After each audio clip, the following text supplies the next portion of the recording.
Hello everyone. Sorry for the slight delay. There was some complication. You know how it is sometimes. But boy, here we are. It's been a month, and I do apologize for not making something sooner. Um, you know, life throws a curveball at you sometimes, eh? Enough of the starting student screen. Hold on. There we go. Okay. Hello everyone. Welcome back. I am ZAN-VT. You are watching this live, hopefully, or watching the VOD, whatever fits, whatever floats your boat. I hope I coming through just right, because I had to tamper with some audio settings as of late, and OBS did an update on me, so you know that's always nice. We are here today to talk about the Eggie Weggie stuff a little bit.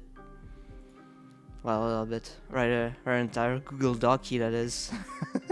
It's gonna be... Okay. I am going to include that into, like, the disclaimer of, like, the Google Doc itself. I might end up making it public, depending on, like, how nice it turns out. But, you know, I want to make it clear that, like, we're not going full 360 no-scope on her face and thrashing her. Because, like, there are already a bunch of other people who, like, focus on drama content who've done that. So, you know, like, what does that do? What does that achieve? What do I meaningfully add by doing this? I don't know.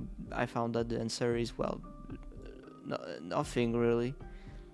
So why not instead do something a bit more educational that people can learn from, and, you know, hopefully do something productive, and maybe some people get to like, save and remember this stream as a useful learning experience.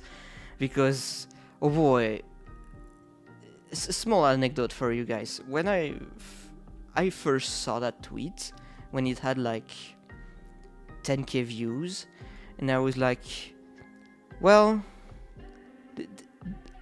I fear this one might get out of the target audience when I first saw it.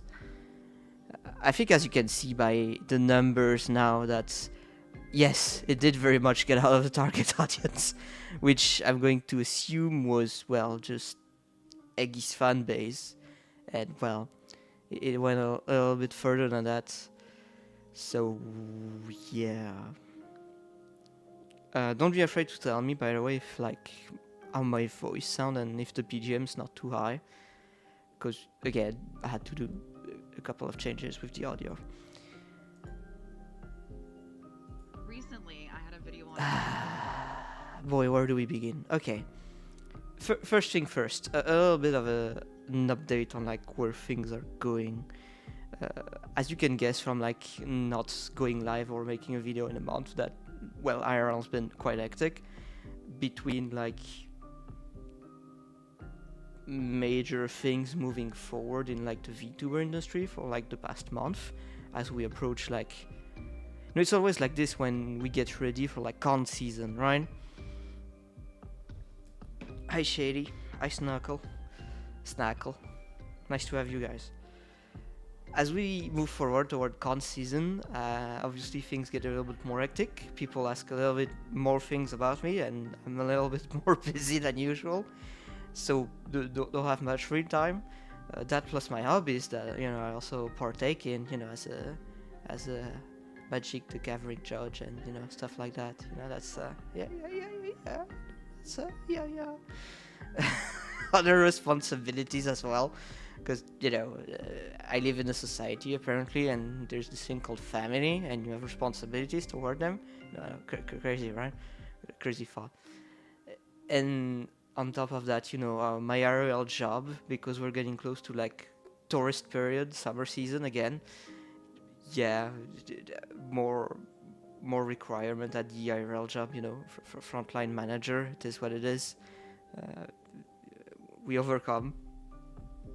So I've had an idea, a bit of an epiphany.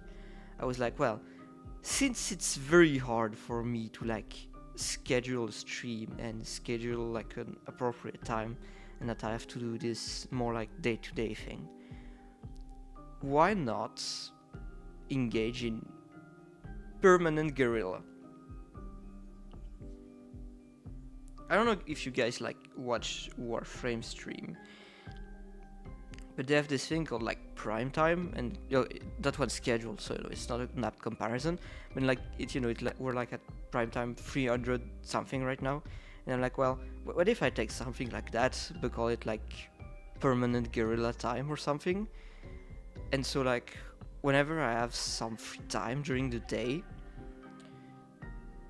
after work or whatever, and I just it live when I'm about to like play a video game or something, no matter what it is. Which that could be great for generating like a good chunk of content and moving toward that those YouTube goals and getting a bit more comfortable with streaming in general. That could be fun as well. That you guys get to see more like the be casually gaming. That'd be nice. So, I think I might try that. We might try that. We might call it like guerrilla time. Might just go live whenever. So if you wanna catch that, then you guys definitely have to turn on notification, because I'm not gonna announce every stream. Nope, I'm not gonna do that. I'm not gonna flood the Twitter account with just stream announcement like every 2 days now. So yeah, if you're interested in catching this permanent guerrilla time ID thing, turn on the notification and watch out for those. Because yeah, might as well need to create a Discord at some point, but that still too early. We'll worry about that later, probably for later. I guess some of the other important thing where the whole censorship thing getting brought up again. I think I already told my thought about that, like when I had my first Expedition 33 stream. Censorship bad, me no happy. Free the boobies. There you go. that's my official stance on it. There was the whole off guy fancy stuff, I think I summed up most of my feeling in some of the posts that I retweeted and some of the ones I made.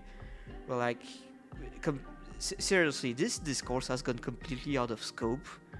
Well, like, originally it was just the issue of like having fancy in like a public shared +18 space, where we have minors walking around the convention. And I don't know, some people make it into these grand things about like LSFW content creator not having a space, not deserving of a space in the scene. I don't know, like, the discussion went completely off topic. And people started arguing over different things and talking through each other's instead of with each other, and we got nowhere. But I don't think it's the end of it, because like the risk for like kids seeing that +18 content and fancy, the issue is not like that you're gonna have like boobies potentially bouncing around in like a minor open space. Is that Fansly, the brand by itself, is a producer of that content. So having it in any kind of like not safe for work space is fine, but having it in like a family open space is not fine, because the brand is the content. We're not talking about like some kind of live stream where it's slightly different. We're talking about like a shared space, right? So it's a bit different that like when they sponsored the streamer award from Philion, the VTuber award rather, and even then like it's pretty clear that Philion's content is meant for an adult audience, you know what I mean? Whereas the con is family friendly for some reason, which is why I'm also not like a big fan of like having like meet and greet for not safe for work content creator. I'm a bit iffy about that.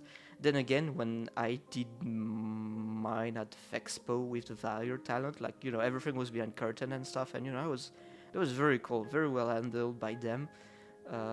And, you know, when I see how easily Vexpo dodge any problem related to SFW content, I'm shocked that, like, Afka is struggling so much with it. Anyway. I'm seeing some of the comments. Hang on. So I had 2 teaching for this. Unless your dog someone play Awawatism detective and or committed the sin of not having OPSEC, the only source of IRL info is know yourself, do not snitch.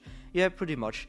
You know, I'm very open-minded to sharing some stuff, but there are some stuff you will just never hear me talk about because, well, I know better.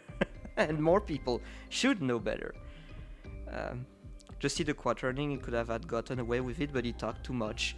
Yeah. For those of you who aren't aware, there's been a lot of happenings around the quartering, which is like a fairly controversial creator, to say the least. Yeah. But this is nothing new, all in all, for Offkai, which has been not super great at handling anything, really. Armchairs talked about it during his Offkai stream, and, you know, everything he said there and everything I've said on Twitter pretty much remains true today. And, like, I don't think there's much else to say. Yeah, like, they're stupid. You cannot heal stupid. Like, if Bad Radong showed up without selling their products, is that what you meant, like Snackle Fox? It would be weird, you know, to have, like, in the safe for work space where kids can walk around just Bad Dragon, but like the brand, but like they're selling safe for work content and not like the main thing they are known for. Like, obviously people would consider that kind of weird. Ooh, I miss Armchair. He's busy with stuff. Don't worry, he's alive and well. I can tell you that much. He's alive and well.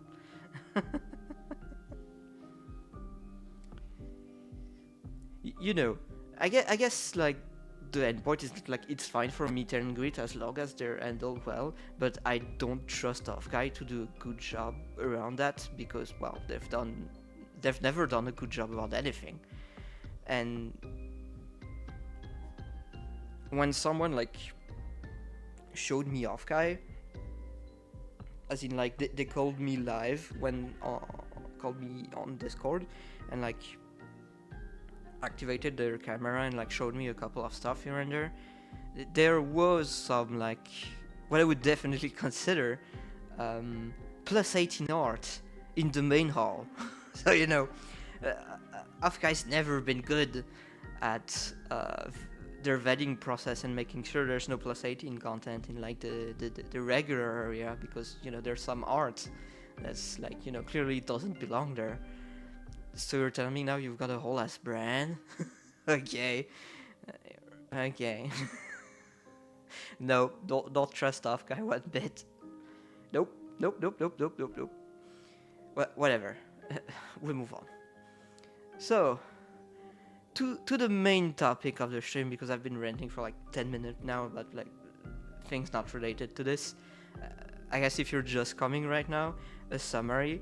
I might open permanent guerrilla season, so make sure you activate the notification because I might just go live whenever. You know, probably would be for like 2-3 hour duration and just play whatever game I'm playing that day, which is, you know, most likely Warframe, Ice Combat, Elden Ring. Those are the one I've been playing a lot lately. I dread going live on Elden Ring because you guys are gonna see how terrible I am at playing this game. Yeah. Yeah, their brand is SFW only. Other major conventions do have fancy in the main hall though. Oh! You know, like, I get for VTuber, because, you know, like, there's a lot of NSFW content creator that have, like, well, you know, that do stuff. But why are we having Fansly in the main hall of, like, random anime convention? What does that have to do with anything? Like, Fansly is not anime. In fact, Fantasy hates anime because they censor lolly, furries, and a bunch of other stuff. They hate anime. Uh, uh, None of this makes sense to me. You know, fun facts, by the way. When I did my studies, right, for like getting all my degrees and stuff in communication, I had to organize some events. You know, that was like part of the curriculum that had like a couple thousand attendees, stuff like that. That was nice. You know, it was like relatively small scale, but that was really like a teaching experience of like how much goes into organizing an event. And it's no surprise, you know, this stuff take months, because it does take months of work. It's pretty grueling, right? So that's why they're desperate for like staff and people to help them, because, you know, most of the time it's, well, unpaid work. It's a lot of work for just 2 to 3 days of like content. I guess I'm calling everything content. There we go. Yeah, it's just 2-3 days of an event, and it takes months of preparation. But that also means that, you know, I know what's the process behind it, and I don't understand how there are certain things that are like not vetted, not discussed during that whole process, because like I know how this stuff goes. There's definitely some things that don't make sense, as in like there's just legal required step that are being skipped, or steps that would be very wise to take that are not undertaken. There's just something wrong with the way Off-Guy is organized. I don't know what exactly. I don't have that information. I don't have that privilege. But from all the power tripping I've seen some of the staff do, and all, you know, the way some of the volunteers have sabotaged certain things. You know, there I remind you, Face Connect almost pulled out because some people decided to get butthurt, and some people decided that Pipa should be banned from Off-Guy. And they went, you know, imagine Face Connect sponsored Off-Guy, okay? They sponsored the entire artist all the way and stuff. And like, you still had, despite like, you know, basically Off-Guy couldn't have happened last year without Face Connect spending that much money on stuff, and, you know, like, they definitely were an important part in making the convention happen. And then still went, yeah, we like your money, we like that you're bringing your talent, but you're gonna bring this talent or else I'll go boo-boo. Just, why are you like this? What the fuck is wrong with you? Why? I'm having a Crowley moment right now. Why? But why? God damn it. And like, Pipa's not even the worst one. Let's be honest. Have you seen a Tenma stream? Have you seen a Banco stream? Pipa's is a fucking angel compared to these two creatures. Which, by the way, I do love, especially Banco. I love that creature. But Pipa's nothing. The only reason people harp on Pipa that much is because, one, she's popular. 2, she did a couple of content around lolcows at some point. 3, she was pretty unashamed about playing like Hogwarts Legacy. But even then, there was some other people in Face Connect who played Hogwarts Legacy and had no shame about it. Hi, Tenba. But they really hate Pipa for some reason. I don't get it. Okay. It makes sense only and only if Off-Guy prefer cold Arcash than their ideology and values, so take it as you will. I mean, it does make sense in that way. You know, there's always gonna be like a financial incentive, right? So yeah, you know, like I get why Fansly would be interesting in getting there, because, you know, money. But, you know, for like their values, what's even on their website? Let's have a. We're veering off topic already, but I really gotta check that.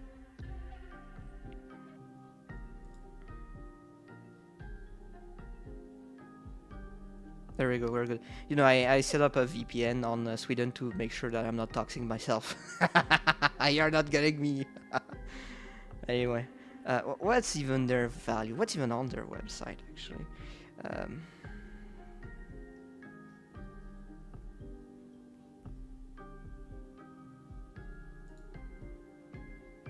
what's even like their values?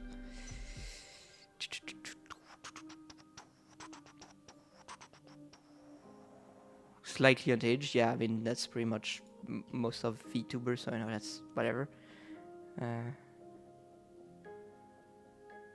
Okay.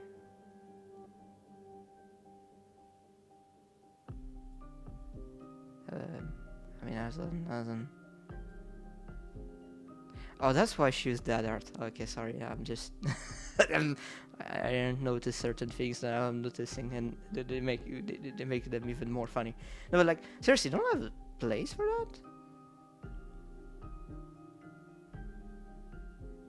They really don't have a place for that. Okay. Usually things like that always have a spot where it's like our values, and you know they talk about that, but I'm not seeing it here. Attendee code of conduct. Well, yeah, I mean, yeah, that's a given.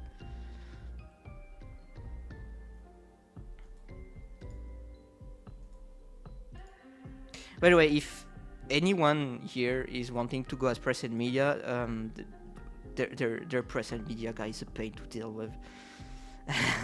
I don't recommend having to deal with. Yeah, they're nowhere. That they have nothing written anywhere. They must have changed a lot about the website. Hold on. I guess that's gonna be the values here. Celebrate and educate about the digital art subculture. Okay, make it accessible to normies, I guess. Oh God, that word always feels wrong, right? Educate. I mean, I used it for the stream, but you know, when it comes from like I think like the context in which I use it, it's fine. But sometimes some people use it in a context that really makes this teeth grinding. A collaborative space that informs and educates on tools, techniques, theory, of virtual art and entertainment. Okay, that's cool. But what does that have to do with like all the guests, all the brands, all the stuff? Like, why not make this like a more professional con thing? Why make this like a more anime generational con thing? Doesn't see the thing they're talking about here doesn't make sense with what the con does. There's a wait, Ellie Cursor's invited this year? Okay, that's nice. I really like her. Go check her out. That's a shameless plugin for someone I like. But yeah, you know the mission state here just doesn't make sense with like what Afkai is or does. So I don't know. There's just clearly something deeply wrong with this thing. Oh god damn it. And by the way, before we start getting to the meat and potato thing, this is not over, trust me. I've seen some people talk that they're gonna try and, you know, get a look into this, and, you know, that's, yay. We're not done with, like, the off-Kai Fansly thing. I'm pretty sure there's some people who are gonna talk about it. Anyway. She's considered political due to Kirche, and political is fair game for life for existence ruination. Look, she did a couple of collab that were like not political at all, that were mostly making fun of shitty Vice videos that were hilarious, by the way. Fucking hate Vice. So like, it's just such bad faith that you can easily end wave it away, you know? There's just certain things like that that are just in such bad faith that you can easily just end wave it away and not care about it. That is one such thing here.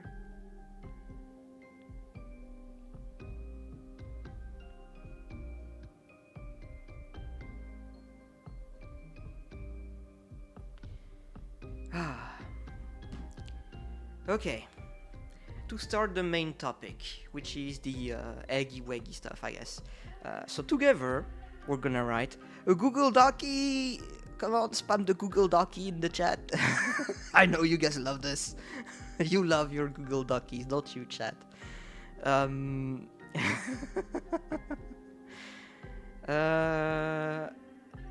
Since this is gonna be a bit of a teaching stream, it's gonna be simplified version. Obviously, I take more time usually to write an entire Google Docky about like a drama that happened from like a PR perspective and like analytic and all stuff. It's gonna be like a very simplified version, but I'm still gonna take you through the steps of it, right? Generally, the first thing you wanna do is one that we're gonna do right now, and that's called a disclaimer.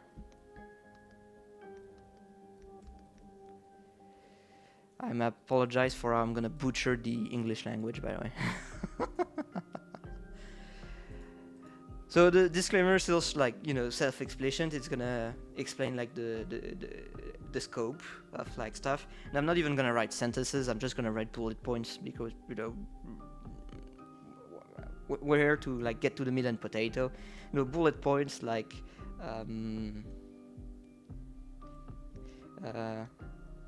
this is not meant to slander Eggie, obviously. Like, if you wanna watch someone just lay into Eggie, there are plenty of other people who've covered this thing. Go watch them. That's just not what I wanna do. Like, okay, like, let's say I do that. I make fun of I'm quite good with my verbiage. I'm pretty sure I could give you some like good clip material that you could spam everywhere, and that would probably get a good laugh out of a lot of people, and be pretty humiliating to Eggie. But like, then. What did that achieve exactly? Fucking nothing. That's what it achieved. So there are other people who've done things like that. I'm not interested at all in doing that. I'm not gonna do like no drama slop. That's not what I wanna do. I don't wanna do drama slop. You already have a bunch of people to watch your drama slop. Go watch them. That's not me. Okay. What we're gonna do is like try and understand the why.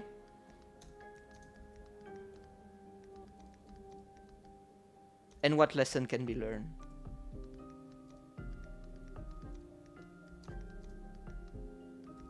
There you go. That's like the main aim of like this stream and stuff, right?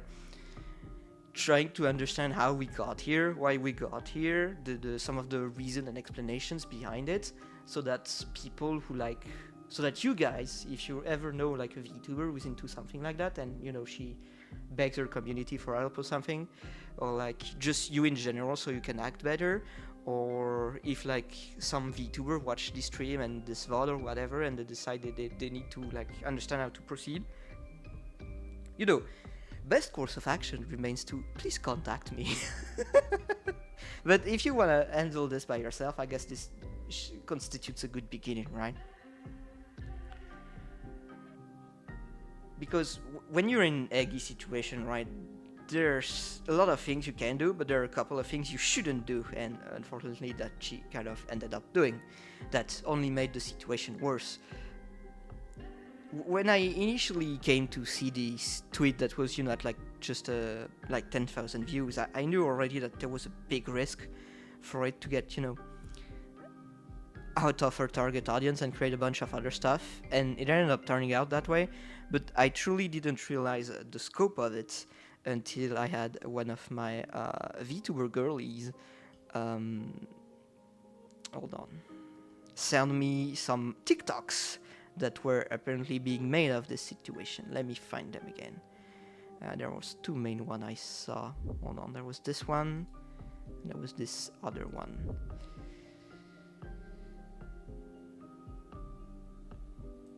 Fuck you. No. Yeah.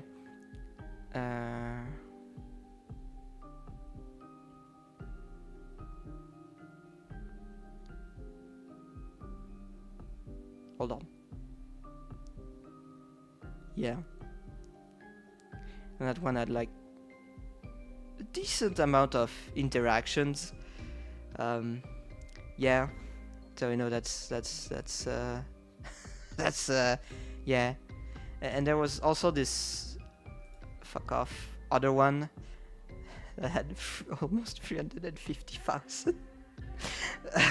Boy, that one definitely got out of hand, right? Free- Whew. Look, I'm gonna be the first to say that there are some like feedback. There are the way some people are gonna like interact with your content and what you say that you should like not listen to, because you know their opinion is like either not relevant, not pertinent, too biased, or just not of quality in general. At the same time, I'm gonna say there's some feedback you should listen to, but you know that's not the point I'm making here. Even then, with that context in mind, 350,000 likes on a video basically making fun of you is, well, that's whew. Hold on, I'm gonna see if I can give you guys the sound so you can listen to it. Hold on, how can I do that?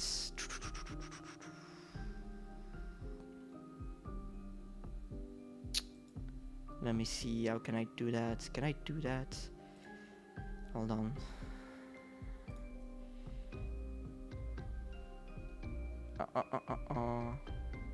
Can't I like... No? Doesn't wanna work? Okay, well, whatever. I guess I'm gonna give you the TLDR because I already listened to it. It's just basically like, you know, making fun of her, basically, and yeah, making fun of her and the whole thing, as in like, well, you cheated on your husband, is a cock, and you know, all that stuff. It's basically taking like a lot of essentially some of the Twitter reaction and QRTs people had of this whole thing, and just, you know, just throwing it on TikTok. 350,000. Wow. I think like one thing that like really like got my eyes to like go asunder is like some of the comments, man. My wife's boyfriend meme is real. You know, some people were trying to defend that, but there were some other just absolutely shitting on it. I was on her side until she said husband. The tank feel could not be that good. What kind of elo is that dude in? That one that that became like a meme in like the Overwatch community for a while, where like, what's your tank's elo, and if he's big enough, like I'll date him, or you know, that's just, it became a bit of a meme. What elo is that dude in? I mean, elo jokes have always been here, but you know, it was a new flavor of it, so obviously people picked up on it.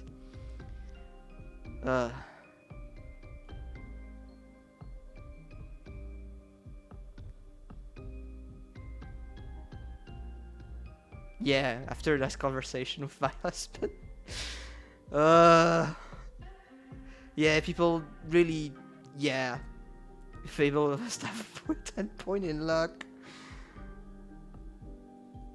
You know, there were some people trying to speak up, but they were getting drowned by, yeah, other stuff. And I think like some of the funniest comment I saw, honestly, were on there.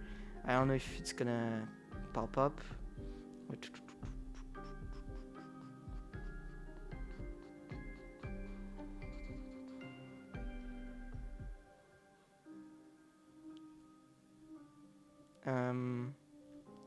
Bro is giving chatters hope.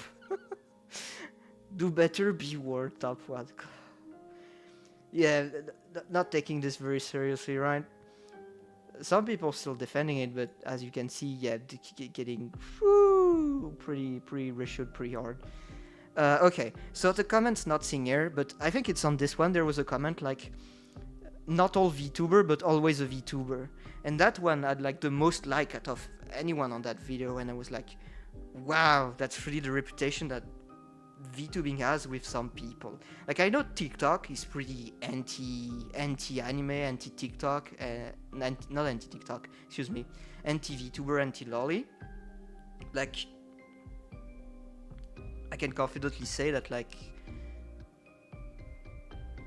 excuse me, TikTok is generally a fairly hostile place when it comes to VTubing, because the audience is essentially a lot of normies, and like if your video gets around anime communities and stuff, there are certain sides of it that like just are not very open-minded about the things that you and I enjoy. All right, let's just put it friendly that way. As much as I can sit here and be like, yeah, you should ignore that and stuff, man, again, 350,000 likes, insane stuff, insane. It's like, I guess we could do like the next part, which is like essentially the how/why we got here. No, not how, God. How/why we got here. Like the context, right? Whenever you're looking at something from like a public relation perspective, the first thing you want to do is like understand what happened and how it happened. All right, that's like the first thing you want to do. So what happened was that Eggie made a short, I guess I'm gonna call it, and posted it on Twitter.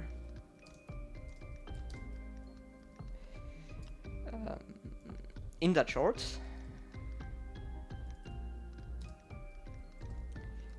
she talked about her polyamory relationship.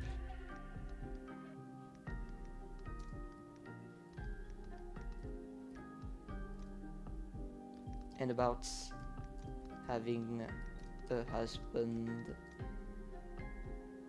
and boyfriend.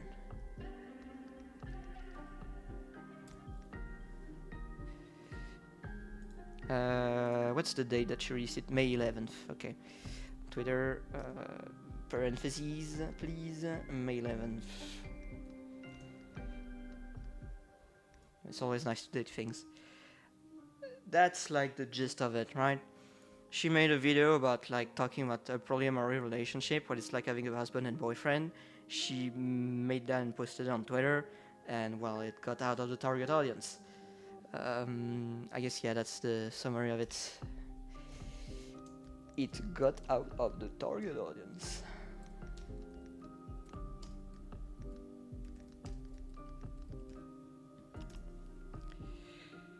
So why did it happen? Well, because unfortunately, one thing that played Eggie against her is that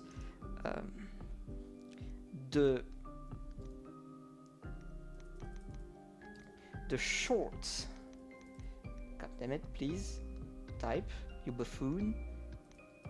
The shorts format played against her by making the video viral and easily digestible without greater context, allowing for more interpretation with the audience. That's the gist of it, right? When you make something that's like in a short format, like 60 seconds and stuff like that,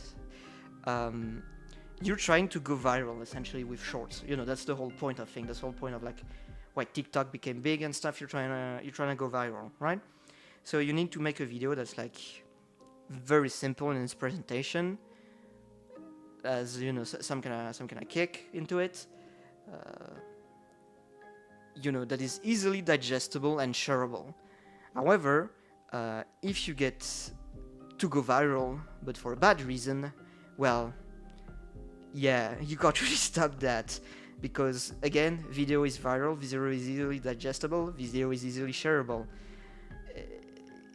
Having videos in that format is equally a great potential to reach a greater audience. as much as it is a potential to reach a greatest amount of troll that you can, so that they can come back to make fun of you. And due to, you know, the you try to Rin-Perros your way into relevancy. Yeah, essentially. I mean, you know, it's everyone does short, right? It's just part of the don't hate the player, hate the game, right? It's part of it.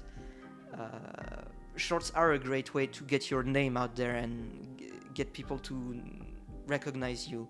You know, as much as Rin makes fun of being the TikTok / shorts VTuber, it's done massive wonder for like her brand recognition, where like she's gotten certain opportunities and stuff that she definitely wouldn't have had she not have such name recognition. And it definitely helped when she was back in Idol get their name out there as well. I don't think Idol would have been as relevant as it was as an agency without Rin-Penrose going this viral, this consistently with her shorts. You know, it's not necessarily great to build like a consistent fan base, because, you know, the people who consume short are not necessarily the one who consume live stream long form content. And conversion, you should do your best to optimize your conversion rate, right? There are ways to do it. Private software is like probably one of the most famous example of being able to like convert his short audience into a long form audience by basically making all his short stream clips that like gives a highlight of the people watching, like what's his stream are like, making them more interested into watching while stream. No, that was his whole strategy, and that worked out great for him. And at some point, he was like definitely one of the most relevant and on the rise content creator until the incident, multiple incident, in fact. Yeah, it's definitely part of the game, right? But as Rin-Penrose also had the misfortune of noticing, is that they also attract a lot of normies, a lot of people that are not part of your audience, a lot of people that are going to be really antagonizing toward you, a lot of people that are absolutely going to detest you for no reason, and try to essentially fuck with you because they can, they're bored, they find it funny. So, you know, not for very profound reasons. And that's, well, exactly what happened with her. Because video went viral, people got to share it, people interacted with it, and people who weren't her fan base got to see it and put their own spin and twist to it, and yeah. One thing that definitely played against her... Recently, I had a okay, you should have the audio on this. My relationship with my husband and my boyfriend. Yes, you heard me right. My husband and my boyfriend. I am polyamorous. I have 2 partners. I have a husband. I have a boyfriend. For some reason, this became a huge point of controversy because nobody's ever heard of a polyamorous relationship before, and I got like a fuck ton of hate for no reason. It was pretty fucking strange, and I didn't want to make a statement on it at the time because I just didn't want to deal with the smoke, and I was going through a bunch of health issues. But now that it's kind of settled a little bit, I just wanted to say, what the fuck are you guys doing? Is everyone... I don't think that's the one in... No, that's not the original one that went viral. This one still got 1 million. Oh, holy shit, okay. That's not the same one. Okay. Did she delete it? I mean, it wouldn't make sense, because like it went very, very viral for all the wrong reason. Oh yeah, she did end up deleting it. Okay. Well... okay. Never mind. So, that's one I remember it having more views. That one only got like 1 million. Okay, yeah, that's the response video after. Oh no. So the original one was even worse. Oh no. Okay. Well, good thing we got those TikTok, right, guys? Okay, now let me pull them back up so I can make my point.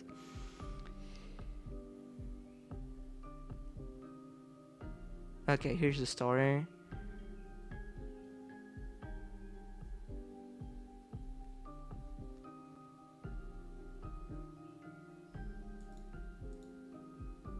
Okay. I think like one of... let's keep going for now. I think that's the part where like people made up their mind. It's that word. After.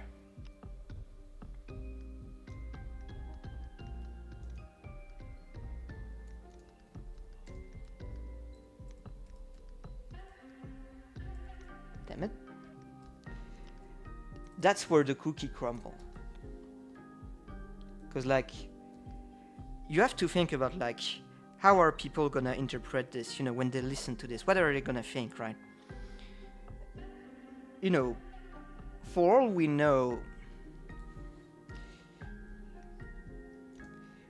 for all we know, the relationship...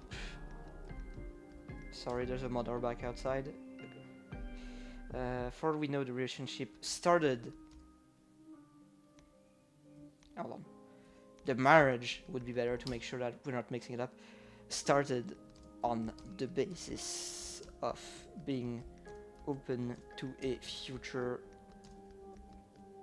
polyamorous relationship. You know, I am willing to, you know, give the benefit of the doubt. For all we know, the marriage started on the basis of being open to future polyamorous relationship. That's how we like ended up being a thing and stuff.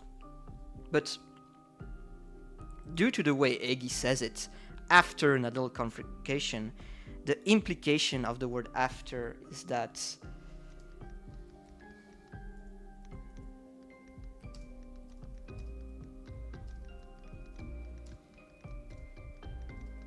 it never started out. How can I say that? The implication of the word after is that the marriage started as a more... Well, started as a monogamous relationship.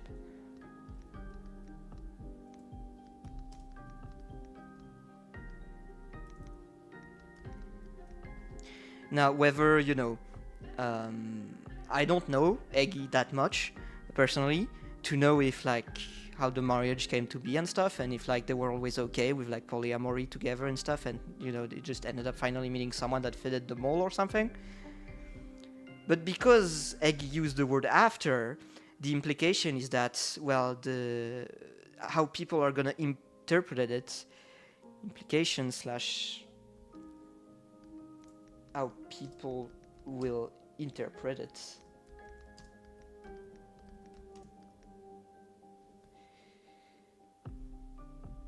Of the word after is that the relationship started as monogamous, and thus she kind of like,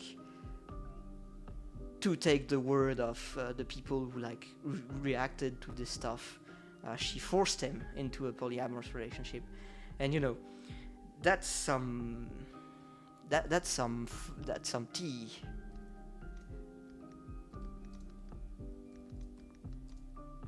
To be admitting in public. And you know, people love tea, people love drama. So obviously if you're gonna go out there, make a video, and like people can easily interpret it as I cut my husband, quote unquote, yeah, no shit, people are gonna go crazy over the video.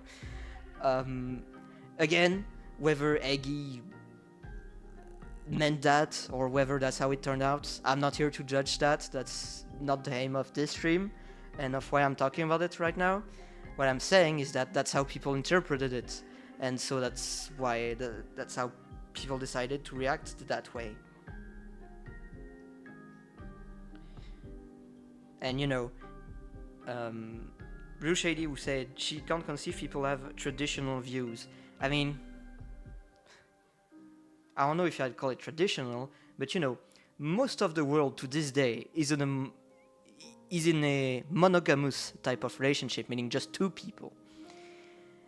I don't know what kind of environment one would grow up in that to them monogamous relationships are the odd one out, because no. Like,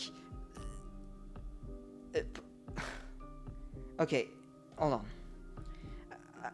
I'm gonna pick up my phone. I made some research about it earlier before the stream on like what was the percentage of polyamory relationship compared to monogamous.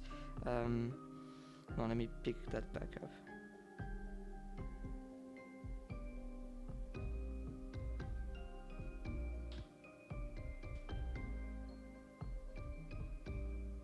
No, how much are we talking about? You know, it's hard to find like. I hope the dog's not. Hold on, gonna deal with that.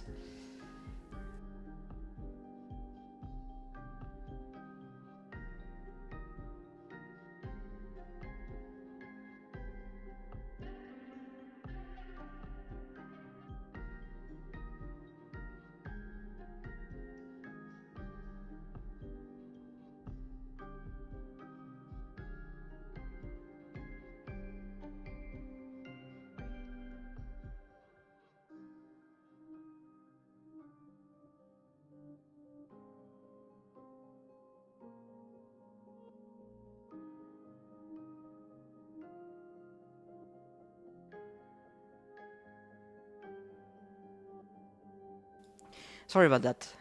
Dog's getting a little too loud for my taste.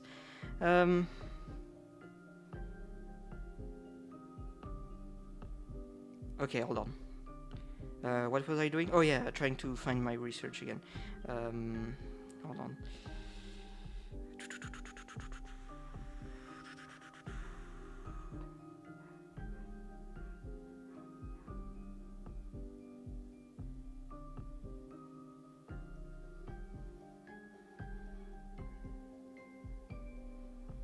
Okay, there we go. That's how I found it.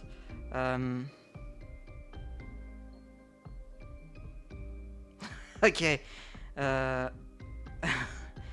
Okay. So in my research, you know, it's hard to like quantify this, right?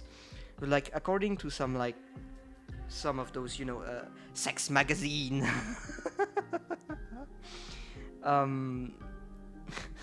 Monogamous relationship represent approximately 96 to 98% of relationship. So you know, the vast majority of people are in monogamous relationship.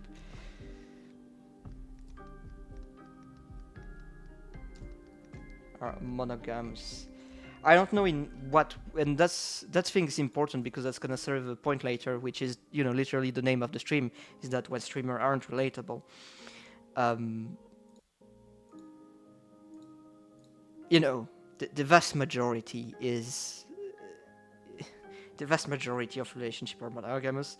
Being polyamory, you're the odd one out. Same for open relationship. You know, those are not like. Those are not. Well.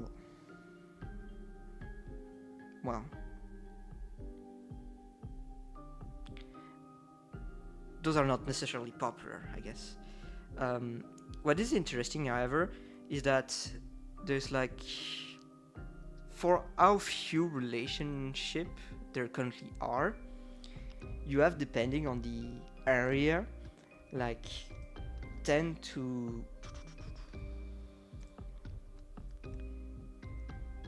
50% of people who have tried one.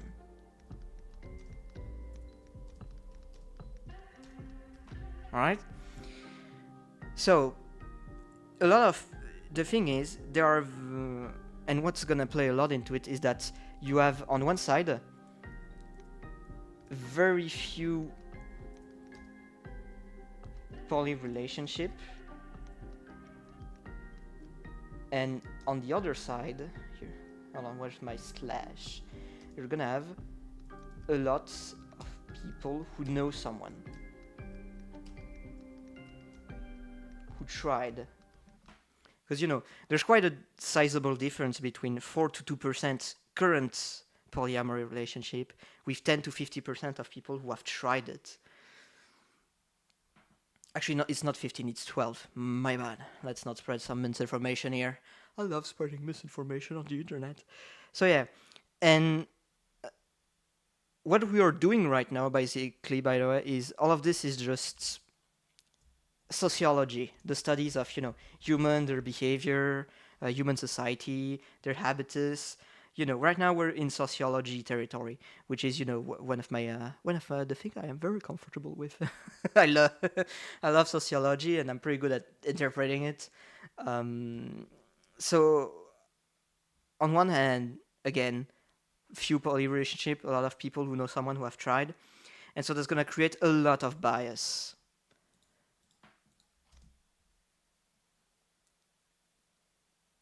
Oh, wait, I don't have a. Did the music stop? Damn. Okay, let me restart it. Okay, BGM's back up. A lot of this means. Do I not have an equal side on this? There's no way. Oh, it's there. Sorry, I'm goofy. Equals a lot of bias. So hold on. I saw some guys typing in the chat. That's why I put traditional on quote. Girly just ducks herself as Californian. Okay. I mean, yeah, there are definitely certain areas where these type of relationship are gonna be more popular, especially around cities with a lot of people, where a lot of people mingle, and cities who have a more, let's say, proclivities to those sort of more varied relationship style type, whatever. So right now we're at 4 to 2%. Maybe it's slightly more in California. Maybe it's like what, 5-6%. But the general gist is that those are not spread well and far and wide. And when I say polyamory, I'm also including open relationship, and I'm not talking about swingers, so that's different. It's funny because of that bias. Because of that bias, you're gonna have people have more respect for swingers than polyamory. And I don't know if it's something that like Eggie was socially aware of, but if you look at like the average person, right, the average human being, basically John Vanilla, more often than not, is gonna have a more positive outview towards swinger than it does polyamory. Now, why is that? It's because swingers is about adrenaline seeking.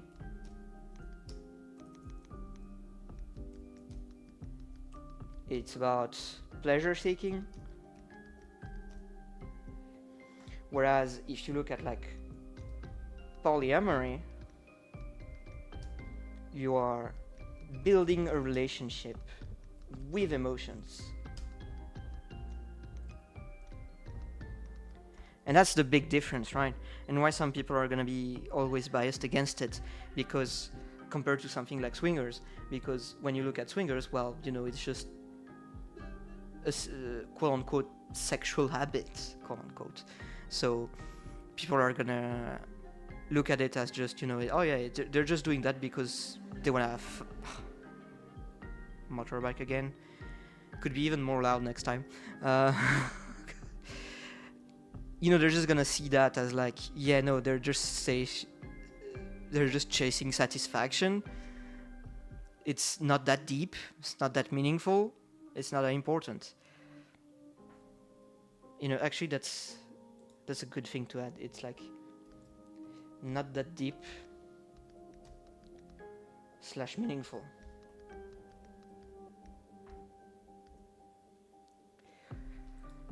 Whereas if you look at like polyamory, it's a relationship type, and big shock, but most human beings tend to try and find meaning in the relationship they have.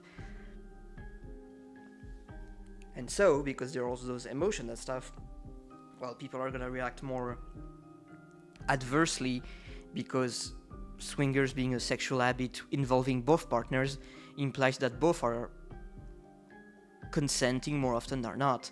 Whereas polyamory, I mean, I guess you could also like drop like a nuke on someone and be like, yeah, we're going to the swingers party, I'm not leaving you.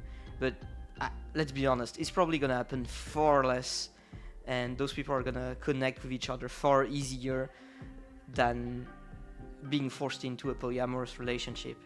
And that's very much the reason people got upset at Eggie, was that, well, they interpreted as she forced her husband into this. And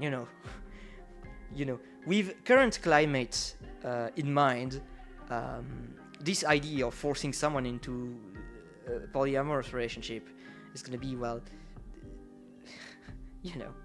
like, even without current climate, I don't think it's ever been like a socially acceptable thing to do. So yeah, you have to be very careful when you express things like that. And yeah, Snacklefox said something very relevant in the chat. Swingers don't have a long-term commitment, marriage do. Yeah, no, it wasn't just her boyfriend, it's the fact she's married that makes it even worse, because it's his boyfriend. You could just say, oh yeah, she's cheating, just dump him and stuff, and just dump her and stuff and whatnot. But no, they're married. They're in a long-term committed relationship, and she invited a third party. Now, one thing that's like also gonna work against her is, hold on, I'm gonna pull up something. No, I guess that's another part, because we're still in the why we got here. Let me relook at the entire thing. We talked about like how that stuff, very few poly, a lot of bias. I think another thing as well is like, it's not relatable, and that's like one of the main points I had going into this.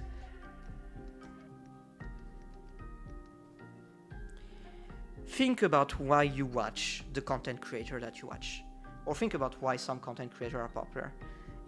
You have like people like Pokimane or Asanabi, who falls into the simping for because they're pretty, part of the spectrum.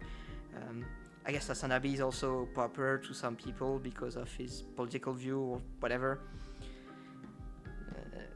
I don't get it, but some people do like him, so that's that. Can't argue against the reality of it. You have people like Asmongold, you have people like PewDiePie. Why are those people popular? Well, PewDiePie really represented like the average gamer dude bro from like a decade ago, when YouTube gaming started to really like blossom as a content creation type and stuff. And so the thing is, most people can identify with the content creator they interact with.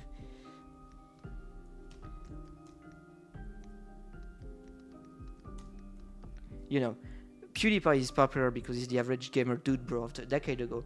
Asmongold is popular because he represents the average nerd, I guess, of like this modern time, whatever.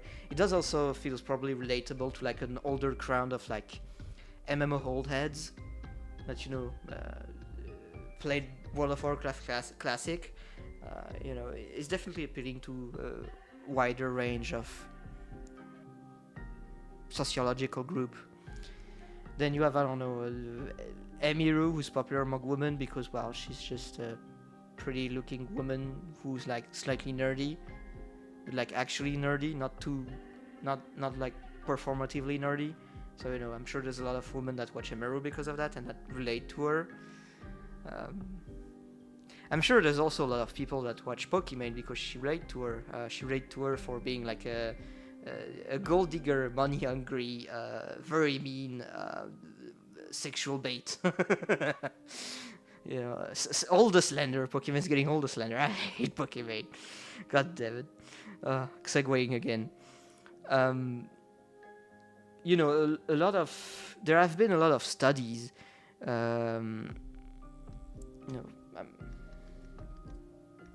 Proof this. There have been a lot of studying inside the realm of marketing of how to like optimize the usage of like content creator as a marketing tool.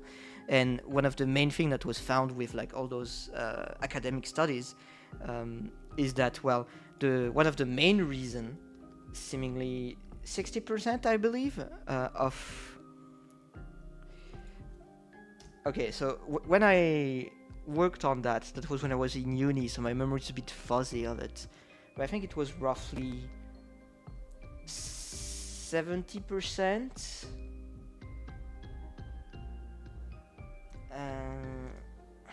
Hold on, let me see if I can find some people again.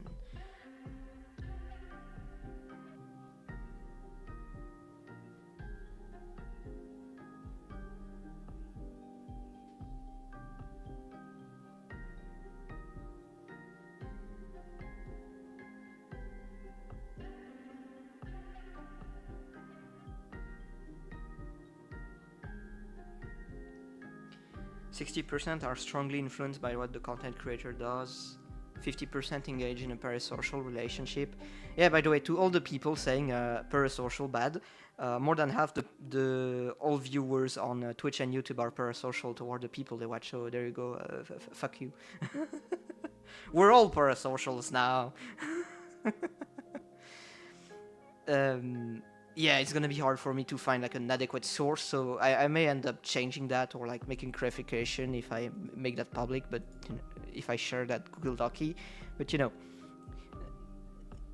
I don't think it's like a wild thing to say or conceive that most people watch a content creator because they can relate with them. It's academic, not academic. And so when you look at that, the fact that most people watch content creator because they are relatable to them, and you watch that like most people are in monogamous relationship, obviously a content creator that's gonna make like one of the main point about them, like their brand, is the fact that they are poly. Well, that's not gonna be relatable to a lot of people, you know?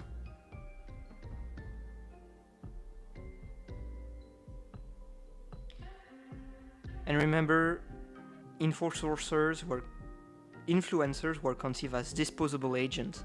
Yeah. But I mean, you know, I'm not really sure what went through the mind of some people to look at content creator influencers and decide, oh yeah, no, that they are disposable. I mean, the basic human emotion is feeling, one of the most basic human emotion is like love, attachment, and all that.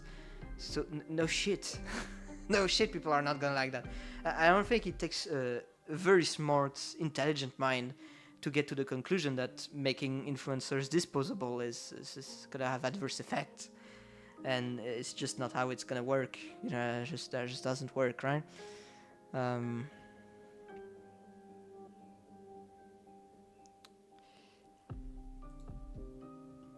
think that's like most of the how and why we got here.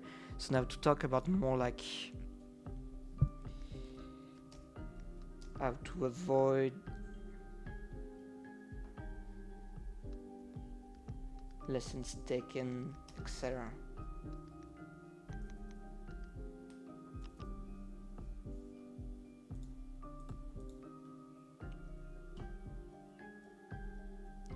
So she ended up deleting the video.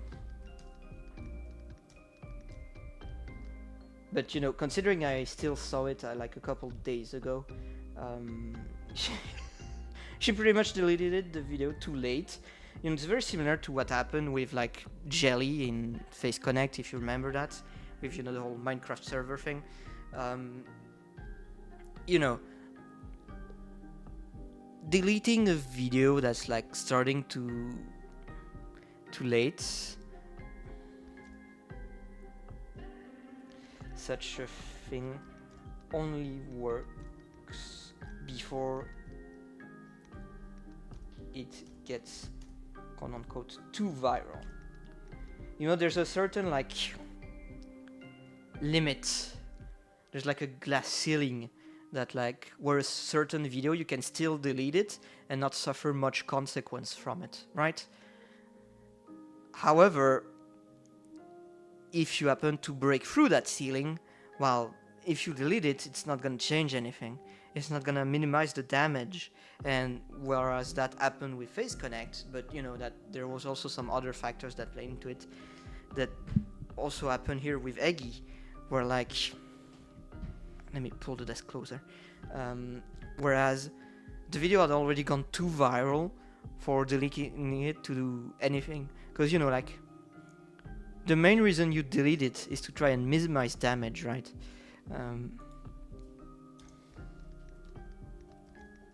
Otherwise it doesn't minimize damage.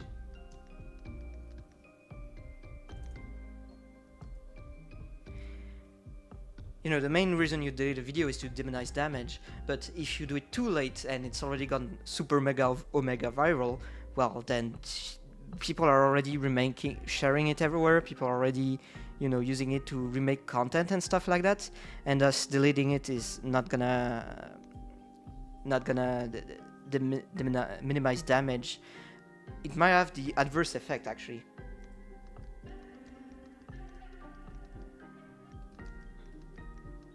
Because, you know, when trolls and generally people who, you know, like to see others suffer, see that you are vulnerable and that you are seemingly down on your knees, when they're gonna throw a kick at your face like you're a football. So, you know, by deleting the video, essentially you're showing weakness, and, you know, when the opponent's weak, you gotta get in there and make sure that they stay down, quote unquote. That's the mindset that some people are gonna have in regards to this. And so, yeah.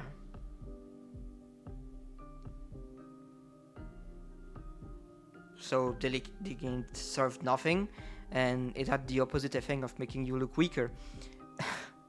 I don't know if she did that in the first tweet.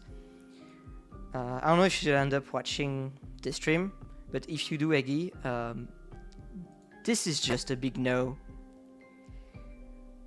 You know, I will be the first to like add a reply of like, if there are people who follow me, so in the sense that they're my audience, quote unquote, if they say something that I think is out of line or just too much for my taste, I will hide the reply as, you know, sort of like signaling that I'm not okay with it.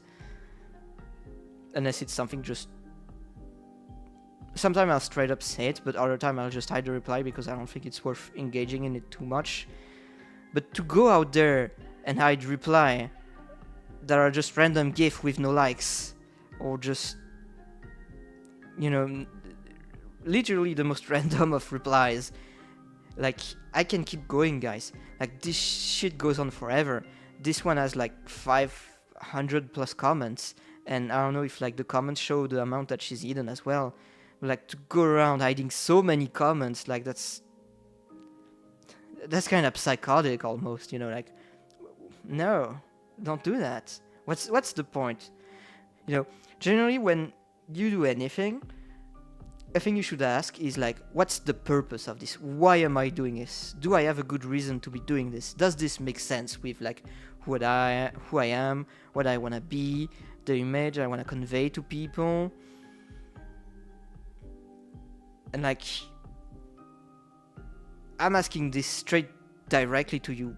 What did you have in mind when doing this? Literally 0 likes, random replying. Poly isn't my thing, nor my thing, but you do you. You're only wrong about one thing, it's none of your business. You can have made it my business by openly talking and making content about people involved and continuing to make it business when you come online. Yapping about it, if you truly believed it was no one's business, you wouldn't be talking about it and keep in touch. This person's actually made a great point. Holy shit, how did we get... Yeah, that's a great point. Why would you hide that, Eggie? It's... I understand that this is the type of comment that you may take personally, but they're actually making a good point here, and in a very, like, respectful enough manner. You're making this others people's business by talking by yapping about it. Like, you made the bed you're sleeping in right now. Well, not right now, because it happened a couple of days ago, but, you know, you made that bed and you got to sleep in it. Like, you know, none of this would have happened if, well, you kept that to yourself, or you talked about it in a way that would have make it so people couldn't interpret it in a way that would have been negative to you. You know, I think like I saw this one, and I think that's like how most people interpreted the original video. Is that they felt that like Eggie forced the poly relationship on her husband. You weren't poly when you're married. You became poly when you found someone else. No, that's. Can I take a screenshot of that and add it to the thing? That's actually how most people interpreted it. I feel like. Hold on. Control print. I think it's that one. Control Alt print. FN print. Okay, it's FN print. Never mind. I think that's how like most people interpreted it. That original video with Eggie. That's literally it. Hold on. No, can I? That's not. And the fact that I ratioed the video here is, I think, you can buy like and stuff, but they don't look like bot like to me, and I think it's very relevant here to mention that. Can I include that? Yeah, there we go. That's how people interpreted it, essentially. Sorry, it's getting a bit more disjointed than I originally prepared it to, but it's fine. You guys love them yappers, right? I'm yapping.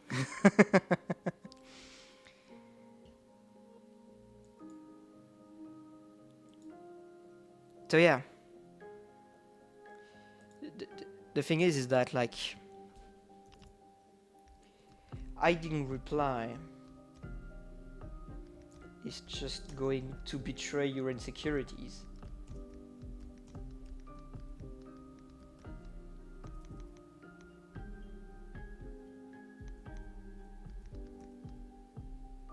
Or that it upsets you.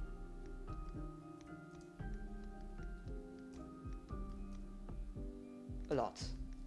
It's fine to be upset by things. I am often upset by things. Will I always express that I am upset by things? No.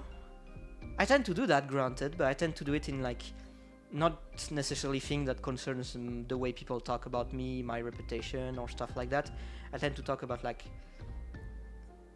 more general things that like aren't too personal, or I talk about like the stuff I like and stuff like that, stuff I dislike, stuff that I care about.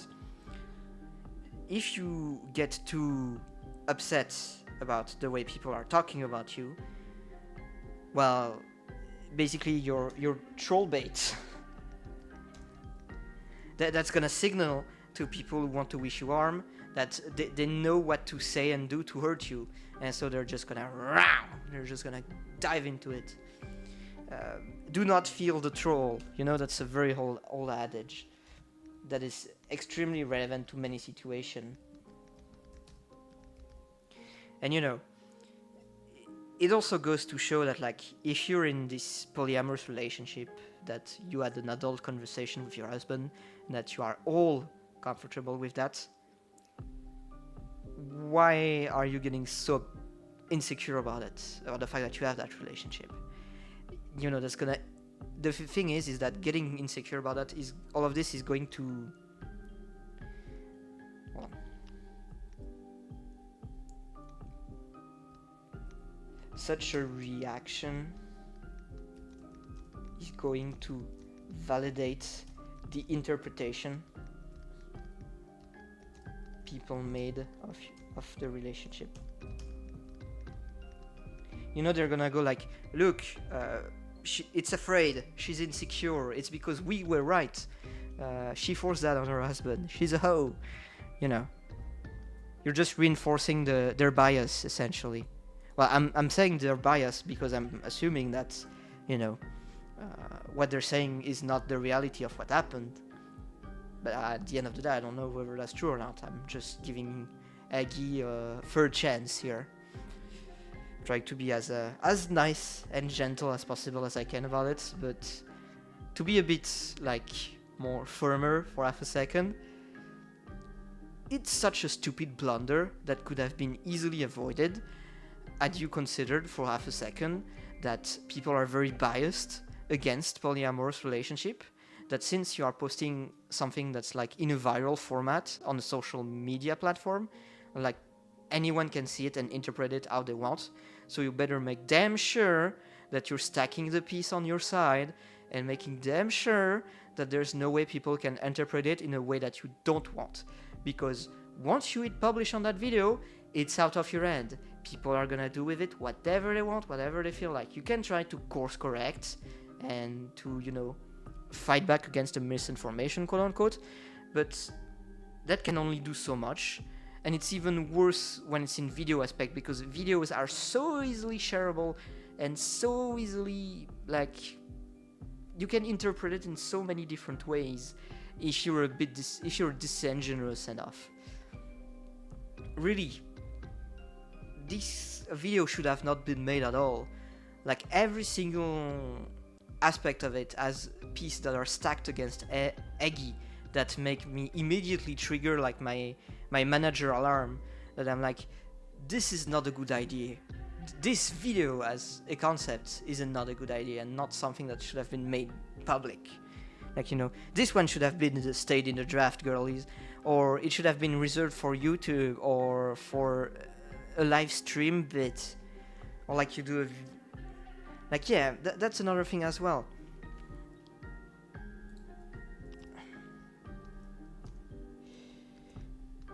Talking about something so personal,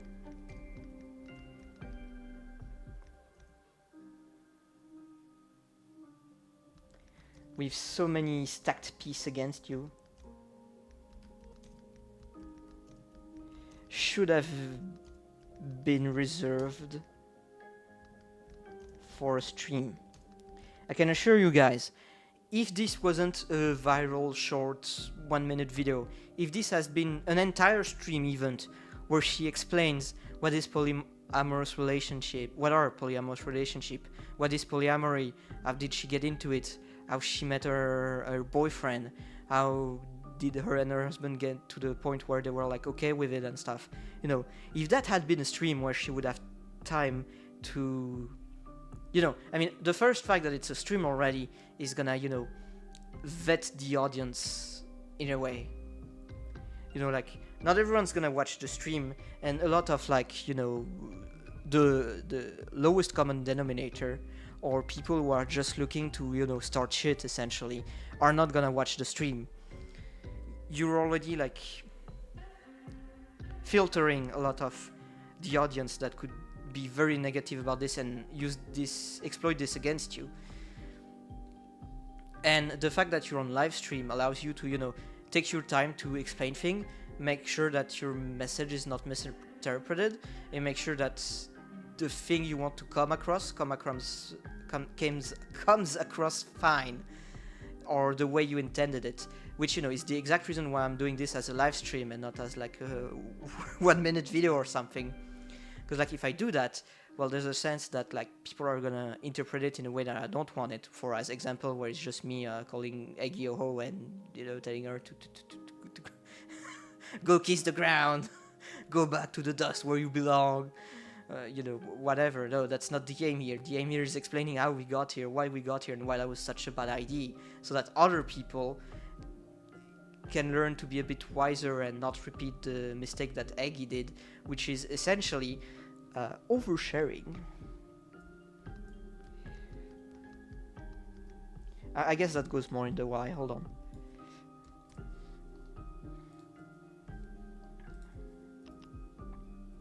Which was oversharing in a risky manner without filtering the audience.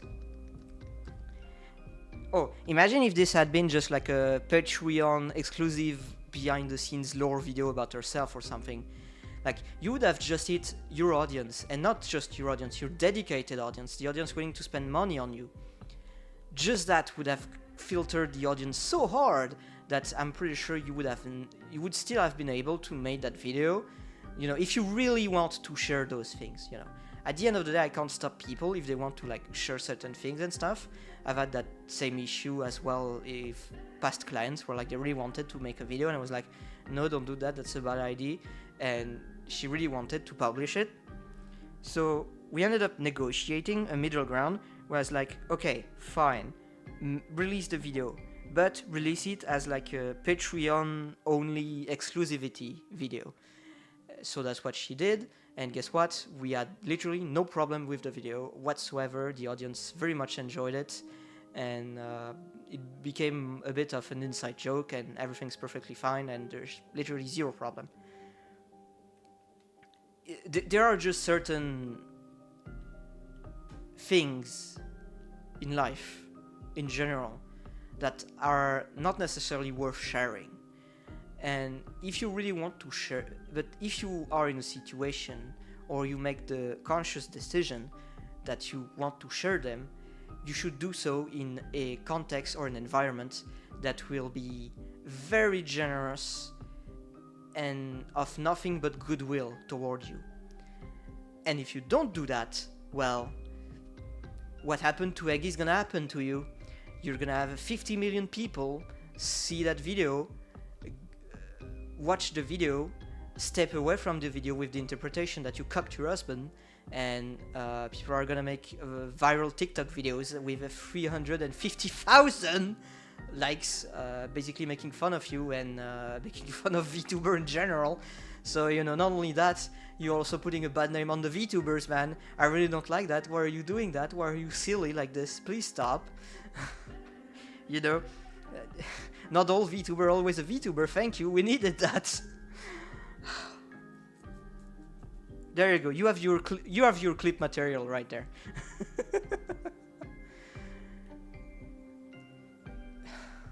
Yeah. Basically, it's the idle adage. Don't be dumb.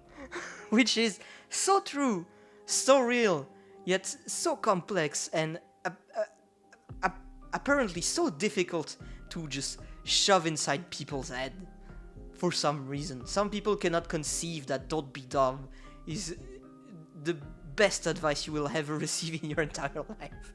Think things through. Don't just do things because you can. Now, to be fair, I've also had moments where I didn't think certain things through. I've gotten burned or flagged for it. So, I've learned my lesson myself. And thing is, even when I don't think things through, generally it's pretty minor, with just me being too nice to my own detriment rather than something that can be held against me. So even then, even when I'm not being wise, I still have the self-consciousness enough, the self-awareness enough to protect myself. But there's a lot of people out there like Eggie who certainly don't think things through and don't think about, protecting themselves from what can obviously be used by concerned troll and just people who just, are looking for the next viral content. And, making fun of a woman cocking her husband is obviously going to be very viral bait content and very troll bait content. It's so evident. I don't know what came through his Eggie's head to not consider that was a potential risk and that that's how people were going to interpret it.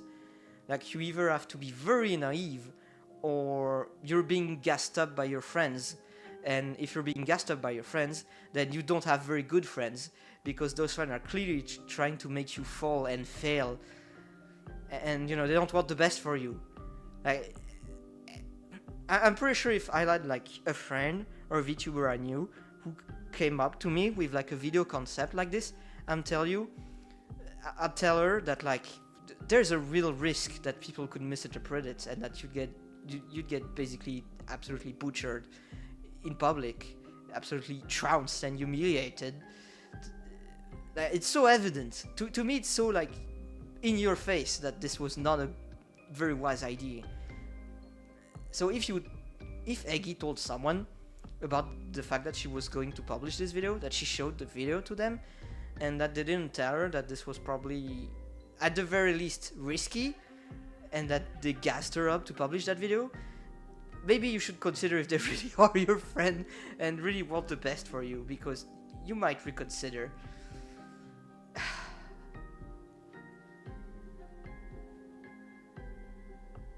I got a little bit overzealous over there. Apologies for that. But really, I don't think it's preposterous. Everything I've said so far is preposterous or anything. Like, even just having the basic self-awareness that like polyamory relationship are like not the one people are gonna see the most throughout their lives, and the few ones that they're gonna see are probably be very biased against it. Like, even that basic self-awareness would tell you that this video is risky, right? And that you should be very careful how you publish it, where you share it, how you phrase it, how you go about it, essentially.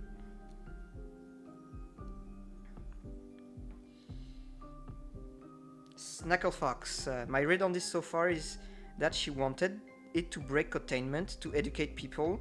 I might be very wrong on that though. No, this is also the feel I had when I first watched the video, was that she was trying to educate people on polyamory.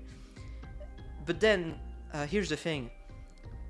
Polyamory is just one of those topics that are gonna be so loaded that trying to explain them in a viral, you're not talking about your cancer or a very unique illness where people are gonna be able to empathize with you. Again, we're going back to like the streamer relatability thing. If you have like a very unique illness and stuff, not every person is gonna be able to empathize with you, but you're always gonna be someone, or a lot of people who know at the very least someone who has some kind of like chronic illness that makes their life harder than it is. And so, you're still gonna be relatable to them, as in, oh yeah, my friend doesn't have necessarily the same illness as you, but she also suffers from like a crippling illness. So I understand, I can empathize with you, I can understand you, I can relate to you in the way I can relate to my friend. And that's something that I understand, Whereas polyamory, again, a lot of bias against it, and I'm gonna go back around to explain that thing. Not very many people are gonna get into one, see one, currently ongoing and stable, and so yeah, that's just not, the average person cannot just relate to polyamory as a concept. It's a very loaded concept, and so yeah, that's just making a viral educational video is just a very silly idea. She should have made it a stream. Even then, when I look at like, if you guys been following it for a while, you probably remember there's this streamer that's now unfortunately on indefinite hiatus that's called Mia. She was like a German VTuber. It was very, very cool. Very much miss her. I hope you're doing okay, girl. That had like endometriosis and like a lot of other chronic illnesses, and she made an entire stream talking about endometriosis and like educating people on what endometriosis is, how it affects women, how it affects her life, and that was an amazing stream. That was like a charity stream that did insane numbers, and that really had a very positive impact on the world. And I really feel like there are a lot of people who understand their Oshi more when they go, stomach hurt, woo, card stream. Obviously, if you hear about that in a vacuum, you're gonna be like, oh, it's just my Oshi being lazy and stuff. But if your Oshi is like affected with endometriosis, and you have that knowledge about like what endometriosis does to a woman's body, then you're gonna be able to like have more empathy and understand that, no, yeah, she really does hurt and she cannot do anything about it. This is sad. I'll wait for you to stream next time. Best wishes, Oshis, kiss kiss. And I really think that like that stream that Mia did really had a very positive effect and really taught a lot of people to be more generous and empathetic and less judgmental about their Oshi going stomach ouchie on stream. And one of the main reasons that worked is that because it was a whole last fucking stream. If she had made that a viral video on endometriosis, now still, because this is like a chronic, well-documented illness that affects a lot of people, I'm still inclined to say that mostly the people would have probably been mostly positive. but you still make the risk that a lot of people are going to interpret this negatively or make fun of you for it. Whereas if you do a whole stream, you can cultivate a more open-minded environment, and you can filter, the bad faith people, and, have people who are going to do their best to try and understand what you're saying, And again, because you're in a stream, you can take your time explaining everything, the ins and outs of it, and make sure people have their questions answered. And yeah, and all is good, all is well. That stream was a banger, very good stream, lots of cool stuff. So why didn't Eggie make this a stream? Make an educational stream, not an educational viral short video, because you're making yourself too vulnerable and too open to concerned trolls, to trolls in general, and to bad faith individuals who are gonna interpret what you say to, I don't know, get some more ad revenue or get some more Elon bucks, essentially.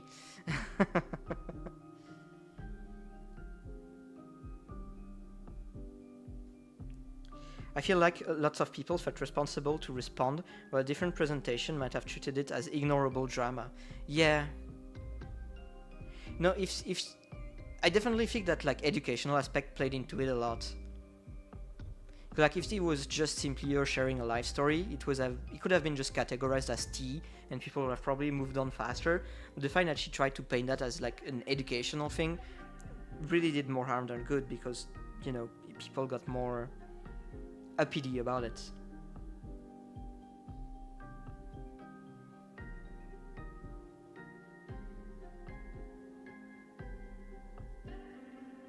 I totally agree on how weird this poly looks to normal people. It does to me. I'm coming to you to empathize with her. Well, thank you. Well, thing is, I'm quite, despite being a bit of a cave-dwelling goblin hermit, I'm decently good at talking to people and being social, right? It's not necessarily hold on, how can I put this? Let's go back to this lots of bias thing. In my life, I'd say for the past 10 years,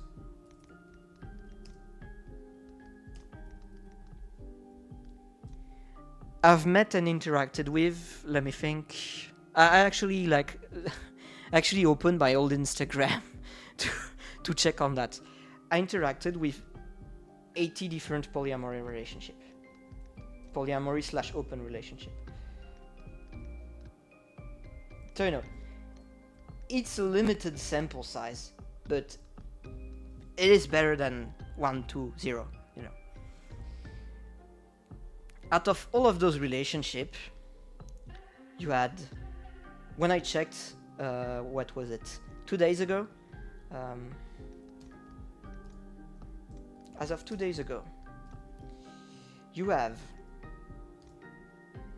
2 relationships still strong. Still going, I guess. 2 mutual / conflict-free breakup. And that's when you're gonna, the thing is really gonna show. And you have 14 ugly ass breakup. Sorry, I think the mic spiked over there. Yeah. Not a good rate, right? Not a good rate at all. And, while it's anecdotal evidence, I think it is still representative of something, and it does confirms the number earlier of 10 to 12 people who have tried one, but there's seemingly only 4 to 2% active one. If we take the furthest and farthest, that's a ratio of 10 to 2%, that's a ratio of 1 in 5. So, out of every people who try a polyamory relationship, only 1 in 5 keep going into polyamory. I don't know about you, but that's a terrible ratio. Not a very good ratio, right? So, more often than not, people are gonna see polyamory as this thing that just doesn't work. And I'm saying that because, well, I literally know someone who said that, and I believe that was Celestium, hold on, who said that.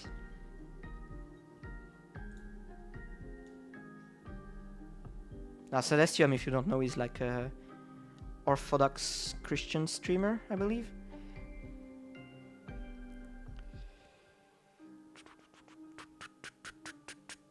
Hold on.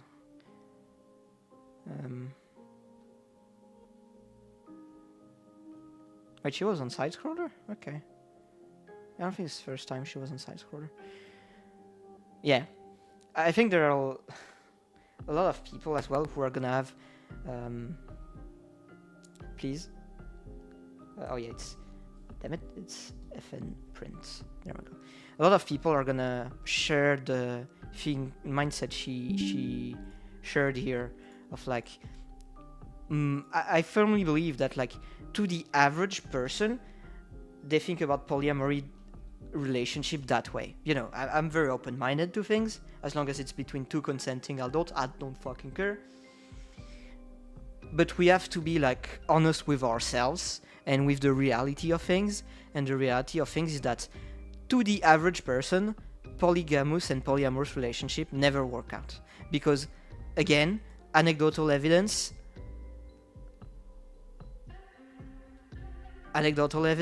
out of 18 relationships that I knew of, 2 still going on, 2 who had conflict-free breakup, and 40 that got very, very messy. Woof. That's... woof, you know? That's rough, buddy. And so it's... obviously people are gonna have a lot of bias going into the Eggie's video. So if you don't take that into account when you make that video, well, you're leaving yourself wide open for people to farm you, essentially. I agree on that ratio, but I want to add compares to normal dating right now when you have tried dating compared to dating and currently married. That's a good question. I haven't looked into that. I think it's like 1/3 of people who are single, and you have like 20-25% who are married, and you have the rest as in like current relationship. I think it's like on average half of the human population is in a relationship. Actually, maybe let me try to look that up. Can I find that up?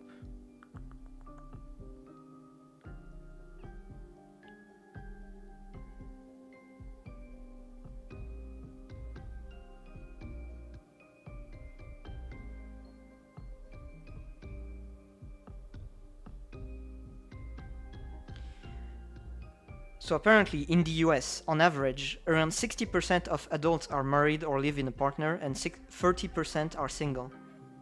Which, you know, very different ratio.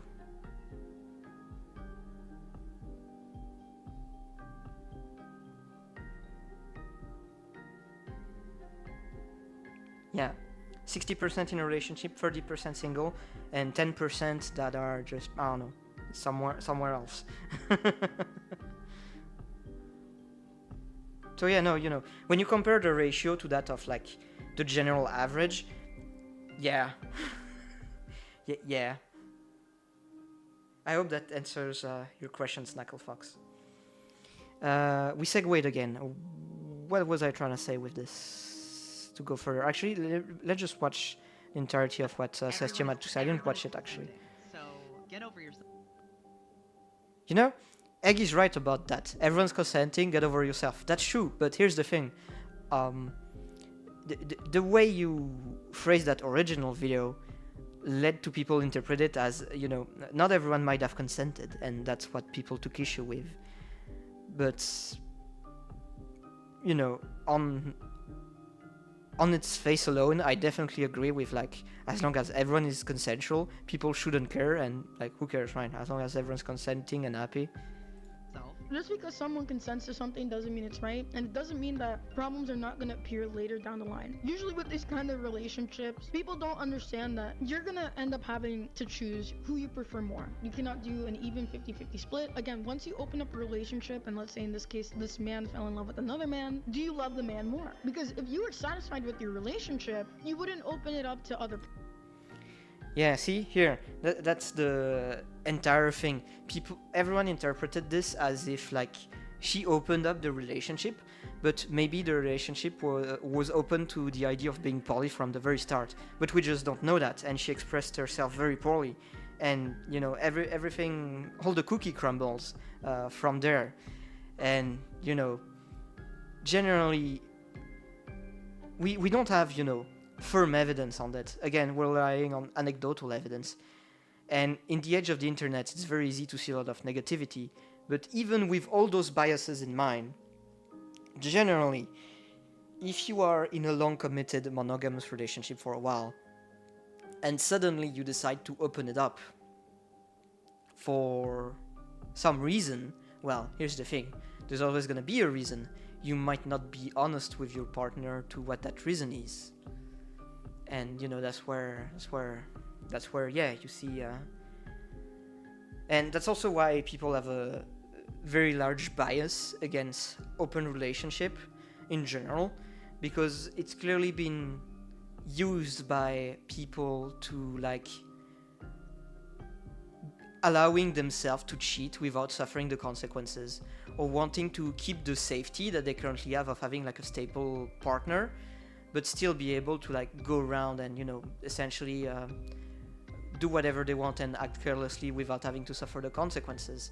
And the average person is gonna hate that.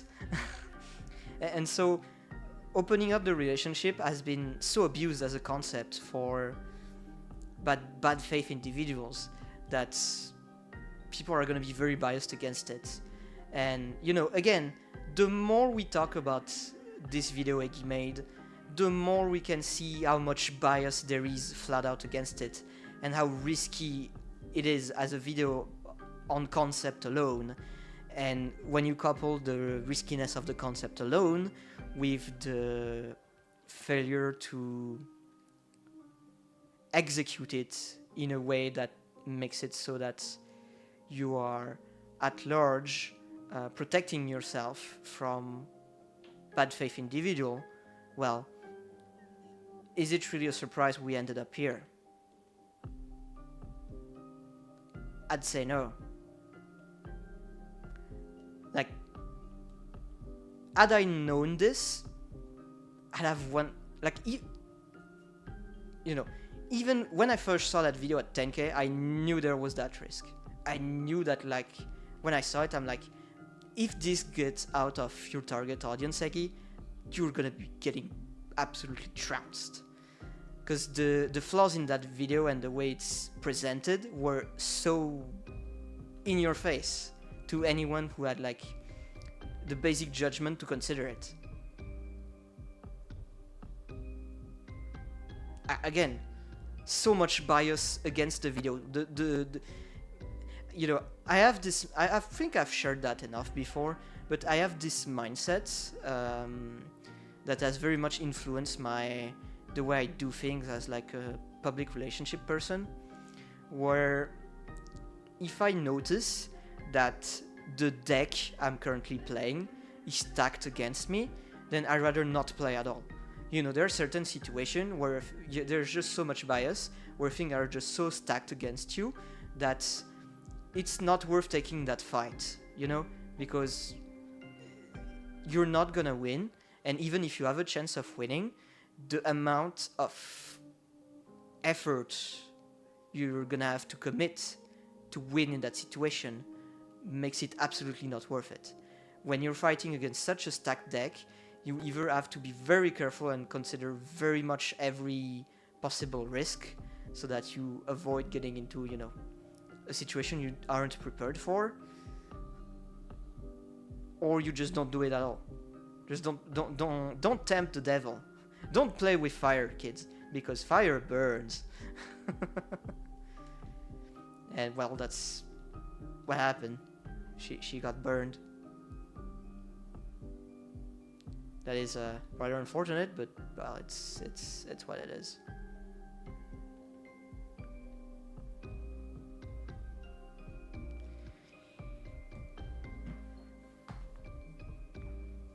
Deck, is that an Oshi Push production placement? Oh yeah, absolutely. Shamelessly pushing Oshi Push. This is your Oshi Push plugin. Go buy the new Oshi Push cards. You have Porcelain Maid. You have you have Pippa. You have Dizzy. Do they have Dizzy? Actually, I don't remember. Oh, you have NASA. You know NASA. She's pretty cute. She's pretty cool. She's got a very dedicated fan base. It's very nice to see. You know, I mean, I'm using that because it's a great analogy, right? As if, like, imagine you're playing blackjack, right? And you have the mythical death hand. Like, you're not gonna go all in, right? I don't know. I just think it's a great analogy in general.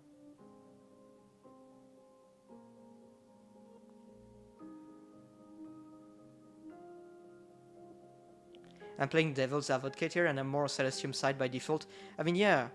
I mean, they're just... You know. I know religion's a very controversial thing in general, but one thing you can definitely learn is, like, a certain kind of simplicity that comes from it. A lot of time, religion returns to, like, basic, simple truth. You know, the quote-unquote natural way of things. And, you know, you don't have to accept it as, like, a thing, but you have to acknowledge that it exists, there's some truth to it, and there's a lot of people that believe in it. And what you should do is that you should learn about those, so that way, when you do end up going into the world with your different viewpoints, you take that viewpoint into account to express yours in a better way. Does that make sense? Basically, the more you know about the world and about how most people are gonna interpret and see things, the easier it's gonna be for you to push your uniqueness onto the world in a way that's more acceptable. Segue in the level of tech tips, dude. Yeah, I'm sorry. Look. It's good clickbait material. Go ahead, go clip it. I'm being a philosopher right now. I'm singing. I'm singing the philosophy of my people. I mean, if we're sanguine into things, here's a good quotables. There's this book I really like. It's called The Book of Five Rings by Miyamoto Musashi. It's a book I read every year. Every year I reread this book for my birthday, at the end of the year. And there is one quote in these books that is very relevant and that has been a huge part of, like, my philosophy of, like, approaching life and approaching my job as a public relation person. It is foolish to try and change the nature of things, because things are the way they are. If I remember, that's how it goes.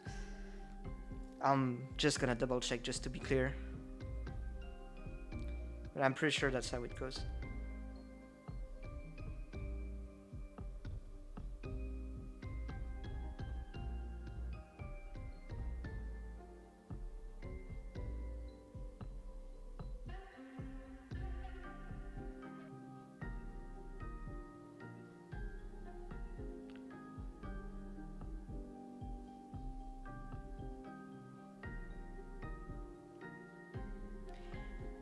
Okay, I have my Book of Five Rings right here with me. You know, there's a couple of good quotables in those. Accept everything just the way it is. You know, very stoicist of him. Do nothing which is of no use. I think that's one that's, like, really influenced me a lot, because, you know, one thing that I've very often harped upon is, like, what's the point? Why are we doing this? And I really think that, like, I took a lot out of that book when it comes to that. Because, you know, you're just wasting your energy, you're just leaving yourself open to, like, people who could, like, act in a way that could harm you. So, you know, just walk your path with a firm belief. Make sure you cover your bases. and understand that the world works a certain way and that you might not agree with it. You don't have to agree with it, but it works that way, and so you have to play alongside it. You have to understand why and how it works, so that you can, it's like you don't become a great painter by just rejecting the conventions.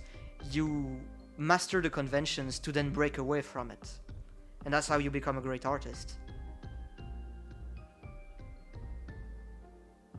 If you just break the conventions from the very get-go, you're just making noise.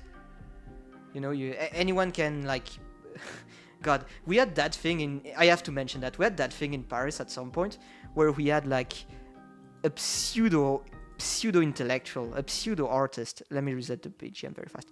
A pseudo intellectual, a pseudo artist who basically shoved eggs up her coochie and squatted naked above like a piece of paper and would just lay the eggs and they would smash all over the paper. And they called this art. And I'm like, I'm sorry. What conventions are you breaking here? That's just noise. That's just nonsense. When you have had a lot of actual artists who have gone into, do some like public naked performance that were very meaningful and that actually said something, but if you just do it in a unhinged way without learning from these previous artists, that's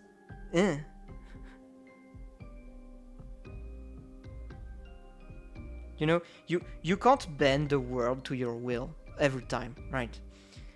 You can't make the world work the way you want it to be. So, but you still want things to work a certain way, and you still want to be able to enact your own will upon the world. So the best you can do is keep how the world works in mind and work alongside it to push toward how you want it to work, which is why I do a lot. At the end of the day, I cannot change VTubing. I can talk very often about like getting people to be more professional, getting people to think things more through, but I can't force that on people. So the best I can do is like signal to people that like, maybe it would be better that way, right?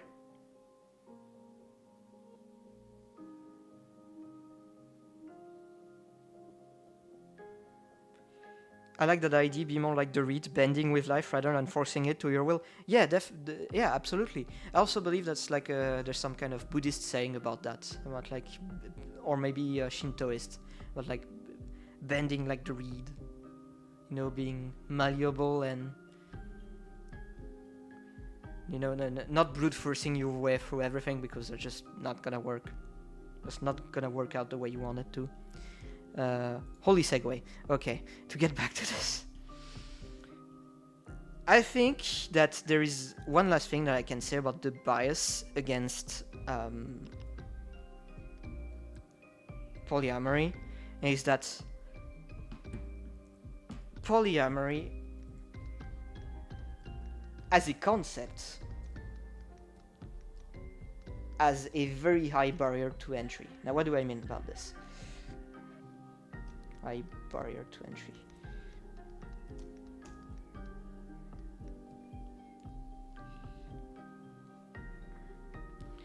Now, what do I mean by this? Polyamory as a concept has a very high barrier to entry. Because here's the thing. In a monogamous relationship, you have person A and person B and person B who have to deal with each of their feelings and their feelings as a couple.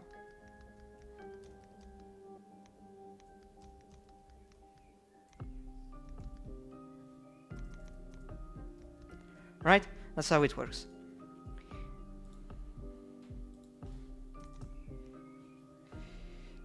That's how that works in a monogamous relationship. You have two people which have to deal with their own feelings and their feelings toward one another. In a polyamory relationship, you have similarly person A and person B. Hold on. You have person A and person B. But you also have person B towards person C. Then you have person C with person A, and then you also have the other way around, you know, where like you have to deal with the individual feelings of three people and the feelings of like how the three people view each other, as well as the general relationship,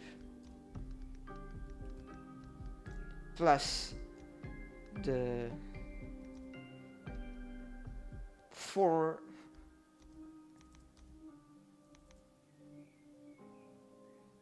and plus you're gonna have to think about how person A view B and C, how person B view C and A, how person C view C and A.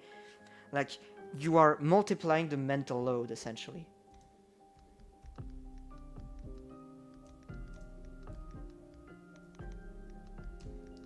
By approximately 4 times. You know, it's already hard enough to maintain a monogamous relationship, but in a polyamory relationship, because you are adding an extra individual, you are multiplying the mental load by 4. It takes a uniquely kind of wired person. It takes 3 uniquely kind of wired person to be able to build something out of that. Build something that is stable, that is consenting, that is of a good faith, and that is, well, productive. You know, that's a tough sell, right? It's definitely not something easy to do. So, you know, that's what I mean by the fact that it has like a high barrier to entry, and like intrinsically, so, you know, it's something that's just the nature of things that you cannot argue against. Intrinsically, more people means more risk for drama, right? That's just something you cannot do anything about. More people, more risk for drama. It's the way of things. It's not something you can avoid. It's always gonna be there. It is a factual truth of the way of life. More people, more risk of drama, more risk of miscommunication, more risk of something getting misinterpreted, more risk of someone having their feelings hurt, and yada yada yada yada. I could go on for a while about this.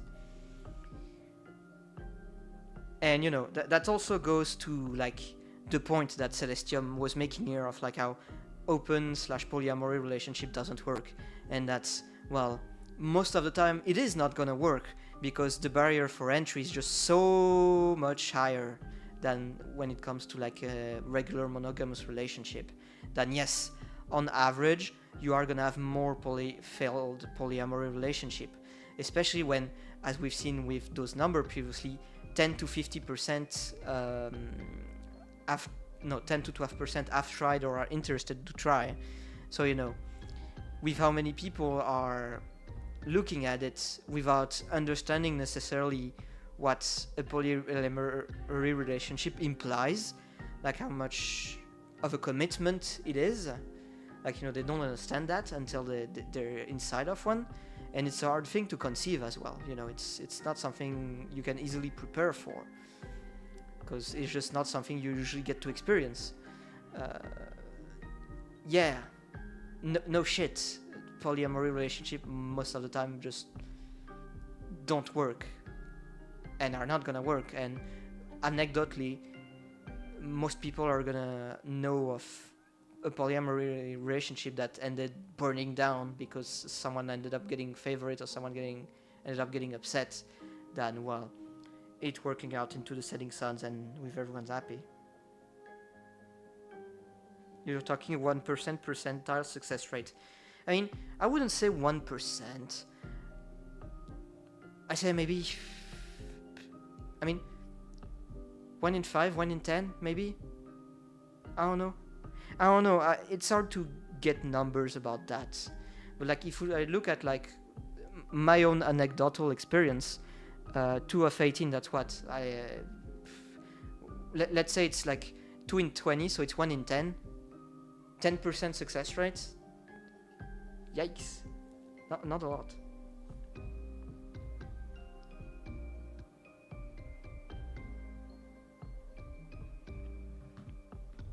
And you know,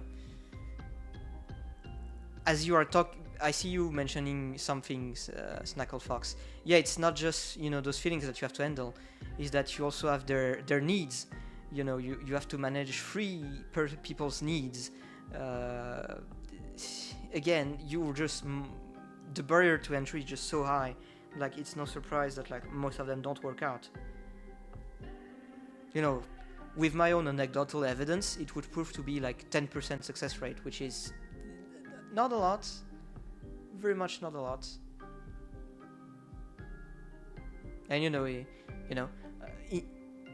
in a perfect world, you know, they all work out and everyone's happy with where they are.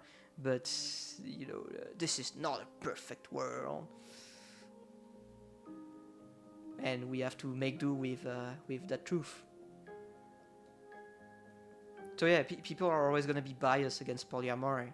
So from the very get-go, I was a tall order for Eggie, and then the deck kept getting stacked against her. There was more and more and more things that signaled that this was a bad idea and that this video should have just never been released. And hiding comments, deleting the original video, that are just gonna signal to people that you are insecure, you are in a weakened position, and that it's gonna encourage them to just lean to you more and more and more and more. And well, that's essentially what happened. Now she's moved on. She, after like that explanation video, she hasn't talked about it again, which I think is a good thing. And please, Eggie, if you end up talking about it again, do it so in your stream and not in one of these videos. That's just a terrible idea. You know, like the things we can talk about it, I guess now is like, how do you get out of this?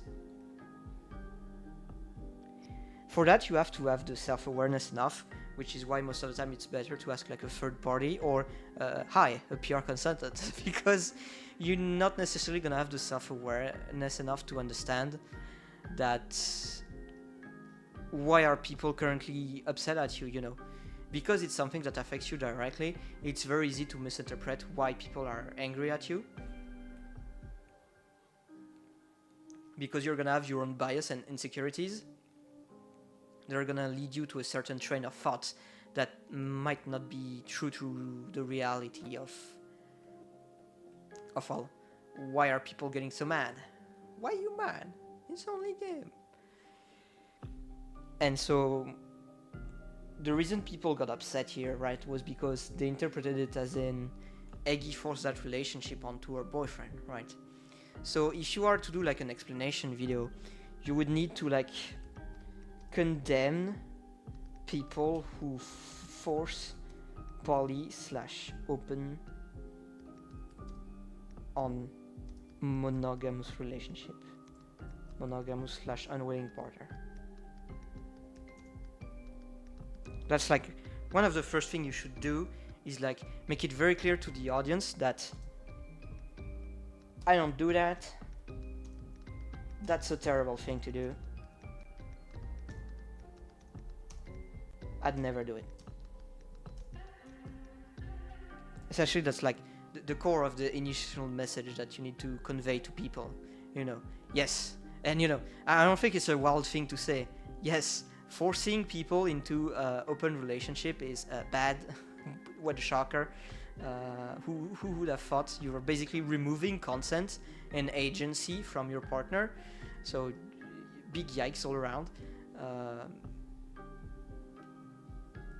And so you have to like firmly condemn it and make sure you communicate to your audience that that's not something that like you can do and that you should do, and that you yourself would never done that, and that people misinterpreted your word or that you expressed yourself poorly.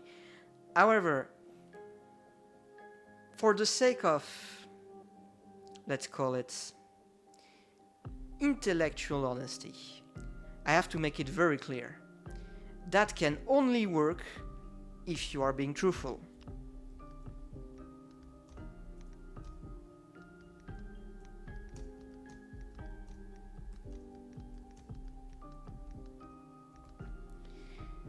Now, I'm not saying that Eggie isn't being truthful or anything. You know, I'm talking like hypothetical scenario here. Let's imagine you have like, I don't know, like this VTuber girl who's like a Neko. And she says, well, exactly what I've said here, which is, yeah, that's horrible. I'd never do that. And in fact, I've never done that. I am in a very happy polyamorous relationship. And it turns out it is discovered, or like one of the two person involved in the relationship decide to make a Google Docie and express how well she did exactly that. She forced the polyamory relationship on him, and he didn't want that, and he feels betrayed and stuff, and yada yada yada. Then, well, essentially you are nuking your credibility. Like, people are never gonna trust you again, and they probably shouldn't, because you were willing to straight up fucking lie, you know? Like, saying this only works if it is the truth, or if it is inspired from the truth. If anyone else ever finds themselves in a situation like this in a polyamorous relationship, say something like that only if you are 100% without a doubt completely certain that there was no one being forced and that everyone is a consenting adult. Because if not, and if that gets out, well, you can say bye-bye to your credibility, and your word means literally nothing ever again. And, you know, you can recover from that, you know, you can always recover.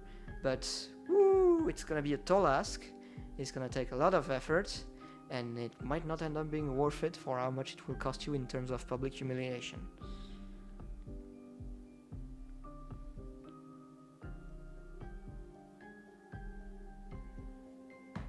And you know, I was misinterpreted. / I expressed myself sorry. I think it's important to put the two, because you know, you can't just blame the other people. You don't get me, I'm different. You know, oh, if you say something like that, that's gonna trigger people. That's gonna get people mad. They're gonna grab their keyboard and type furiously and very fast at you. You know, people hate that sort of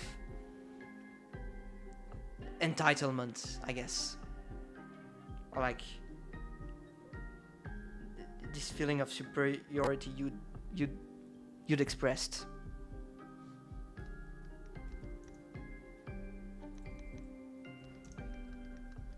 You know, because like Eggie's right in that other video to talk about how they're consenting adult and it's none of our business. But as we saw in like that one comment she did earlier, the problem is that she made it everyone's concern by yapping about it. You know, you invited people into the discussion. You invited people into your private life. You did this to yourself. And you can't take that back. And going, it's none of your business after you went and yap about it, well, that either feels very hypocritical, extremely defensive, and deeply, deeply, deeply insecure. And again,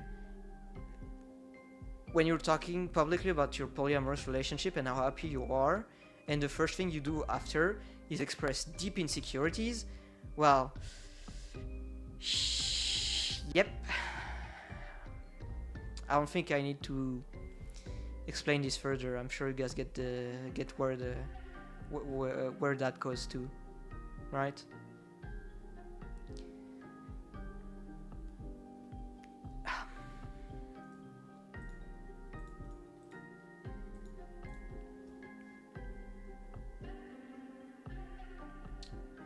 Yeah.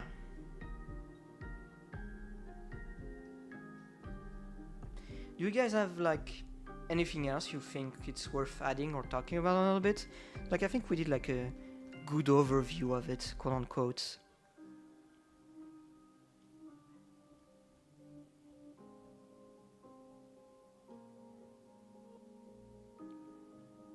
think I got like the main ideas through.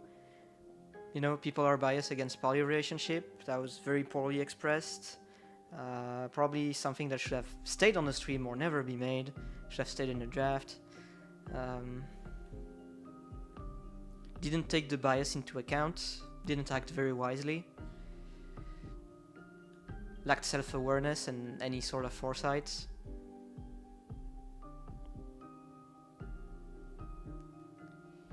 Well, yeah, I guess that's it. So, you know, what's the lesson to be taken here? Think about how people will interpret what you say, and you would be able to avoid a lot of hurt and pain that way. If you, for just a little bit, consider what you're saying, how it's coming off, what are the potential biases that people could have against you, how people could interpret what you say, and try to do your very best to make sure you are covering your bases and making sure that you're staying safe and protecting yourself from whether that be disingenuous individual, whether that be people misinterpreting your words.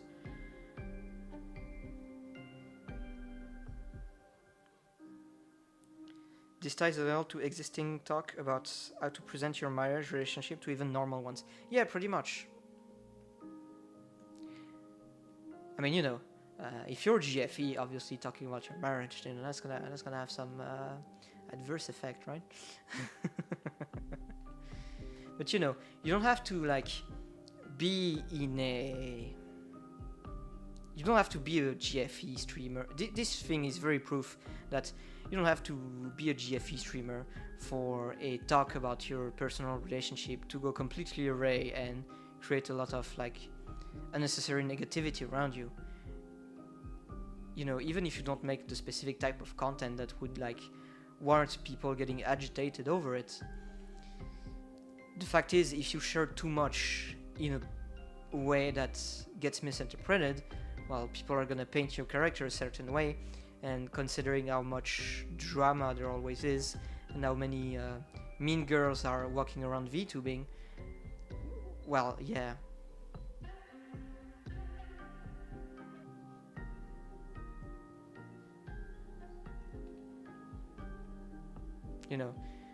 Streaming has been I guess you could say streaming has been on the decline, in the sense that with AI flooding everything, with sponsors being unhappy because of these content creating management agencies botting, Night Media, botting all of their talents to then lie to the sponsors so they can get more money, and then the sponsors spell on the money and they get less ROI. It's really made VTubing more, and streaming in general, more difficult, So people are gonna fight. I expect even more drama and people to fight even harder for an audience and be willing to resort to even more underhanded tactics. So you can't make a video like Eggie did without thinking of the things I mentioned previously, of having more foresight. Because obviously people are immediately gonna jump at your throat when they see an easy victim and an easy way for them to rally their audience behind common moral values. And especially when the moral values is don't cheat on your partner, that's something so simple and universal that that's really gonna work against you very, very hard. The simplest, there's a reason why people who advocate for censorship always go think of the kids, because it is something so universally agreeable that children should be protected from harmful content and not safe adult content. But yeah, obviously it's very hard to then argue against that. It's very similar here. The more universal the value you're using to argue your point, the easier you're gonna have a chance to come across in a way that makes people want to rally beside you. So, you know, when you're making a video on polyamory that's like meant to be educational, quote unquote, like obviously like people not liking cheaters is such a universal concept. Like you need to be very careful on how you approach it, which I don't think was done enough here.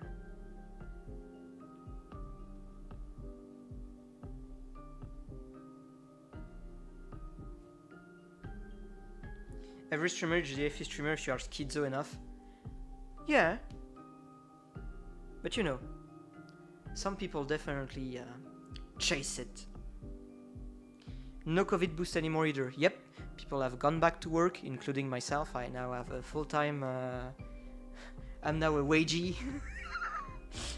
I'm a broke boy. I now have a full-time job, you know. Yeah, I can't just sit on my ass anymore.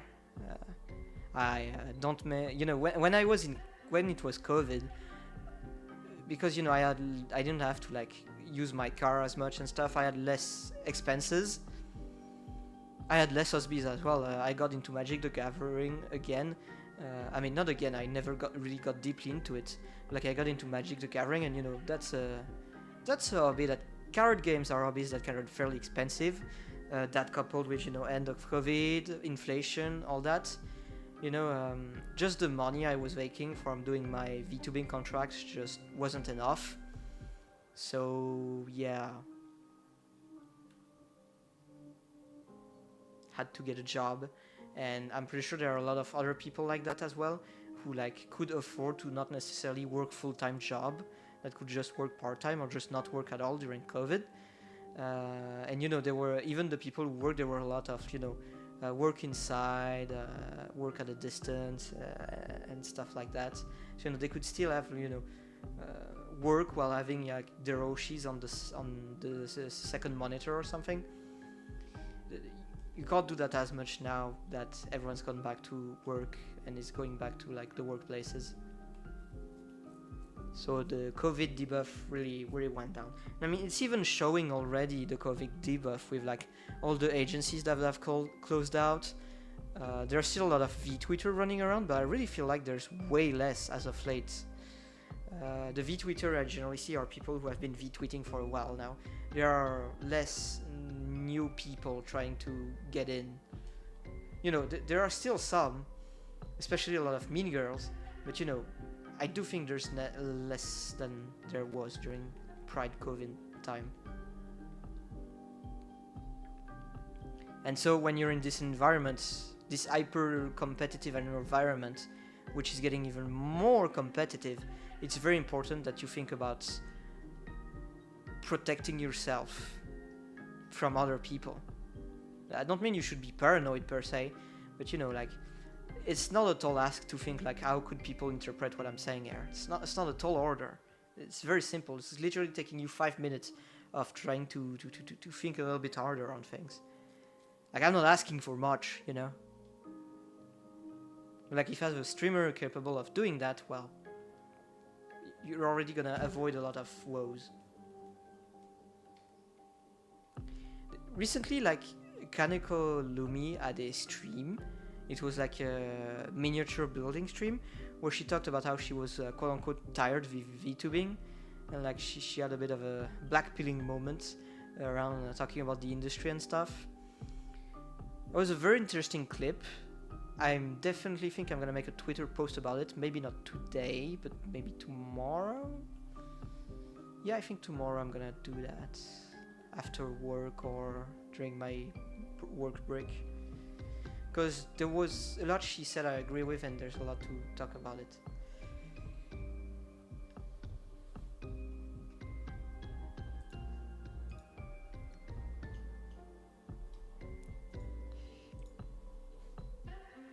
Yeah. I guess that's it. Anyone else want to add anything? We're almost gonna be like 3 hours long. I think that's like, sounds a good time. Really quick, what do you guys think of this ID that I mentioned at the start of the stream for those who have just arrived or those who didn't hear it quite clearly? The idea was that I might try and do like a thing called basically gonna do a permanent guerrilla, which is basically like whenever I have some free time and I'm playing video game for a bit, I try to go live. I don't try to schedule every stream because scheduling is just a bit too difficult between like my responsibilities as like a VTuber public relation manager person and my IRL job. I just have too many responsibilities, too few time, especially when you take the Magic the Gathering and my hobbies into account. So you know, I was thinking that might be a good idea to just, you know, put out more content. Granted, that may end up leaving me streaming to very low numbers, which, you know, can take a toll on your mental health. And, you know, I'm afraid I might end up Pavlov dogging myself that every time I play video game I go in streamer mode, as in like even when I'm not streaming I'm going, chat, what do you think, chat?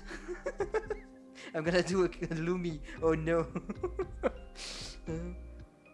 Just Lumi looking in the mirror while trying dresses. What do you think, chat? Does that look good on me? God damn it. I saw the Lumi clip. Really stands out from other VTuber though with a unique brand. Yeah. Lumi is a... You know, Lumi's been in a...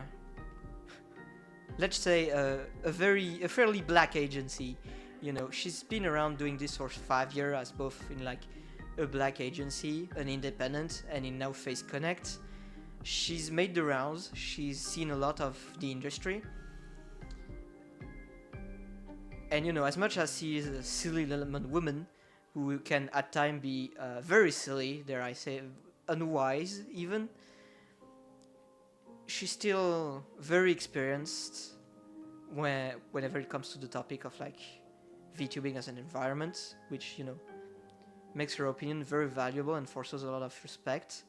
And she's still very wise when it comes to that specific aspect of her. Like, if there's someone that's worth listening to whenever they talk about, like, have a meta discussion about VTubing, that's Lumi. Her opinion is very much valuable and worth listening to. Which is definitely why I'm going to talk about it in a Twitter thread. Tracking everyone's stream is impossible. Yeah. No, I know some people who have like spreadsheets where they put all their Oshi schedule and the stream they don't want to miss. You know, I see a lot of people actually like they use Google Agenda a lot and they put their Oshi stream like in their Google Agenda and stuff, and I'm like, oh shit, that's very smart. I should do that actually. So I've started doing that myself as well. Well, like when I know there are some stream I really don't want to miss, I put them in my Google Agenda so I get the notification on like my Google Agenda. Yeah, some people are very smart. Way smarter than me, that's for certain. I'm smart in a different way, okay guys? I'm smart in my own autismo way.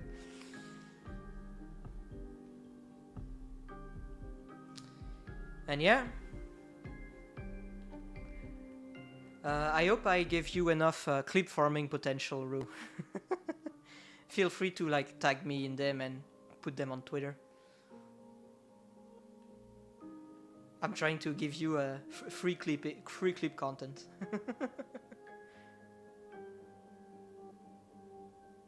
Would be nice if platform had some calendar integration, a button on YouTube to see upcoming streams at least. Yeah, that would be nice, wouldn't it? But here's the thing. You're talking about giant tech companies who don't really care about improving the platform. Actually, you know what? That's giving me a good idea. Can I steal your ID? Because I know some people who would... I know some platforms who are, you know, way smaller and way more willing to listen to feedback like that, and who I could maybe try to get them to implement that into their platform. That'd be nice. I'm stealing your idea.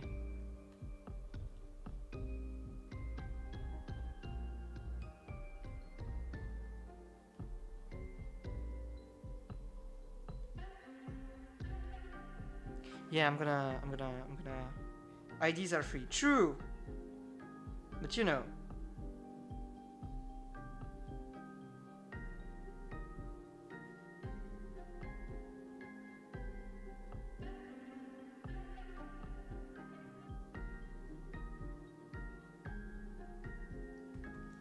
Because, you know, like, that's the purpose stream notification usually serve, right, to warn you of, like, someone currently starting their stream. But you're right, having a calendar could be actually pretty nice for a certain brand of autism. Or like having Google Calendar integration as well. I can see how that would come useful. I'd personally use it myself, I think.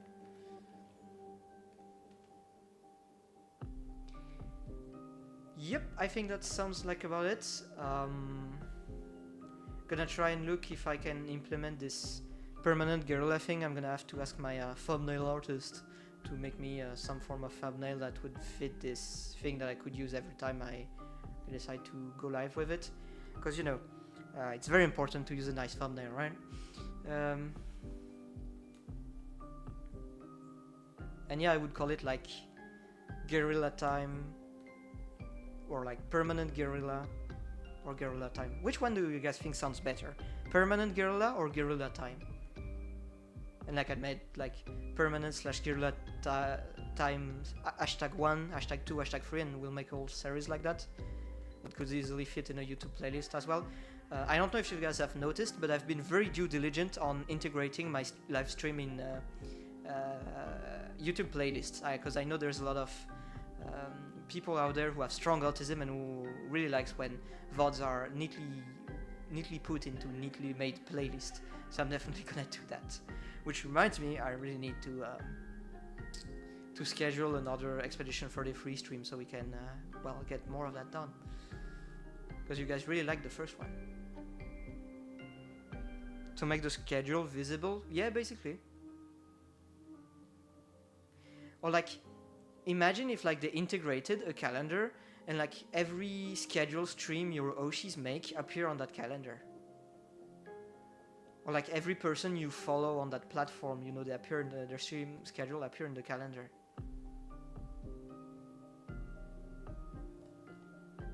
Just guerrilla time. Yeah, I think I agree. Guerrilla time sounds good. I mean, the namesake really makes me think of Prime Time, and I really like that series of live stream from Warframe. So, you know, I agree with it. I'm all for it. Guerrilla time sounds good.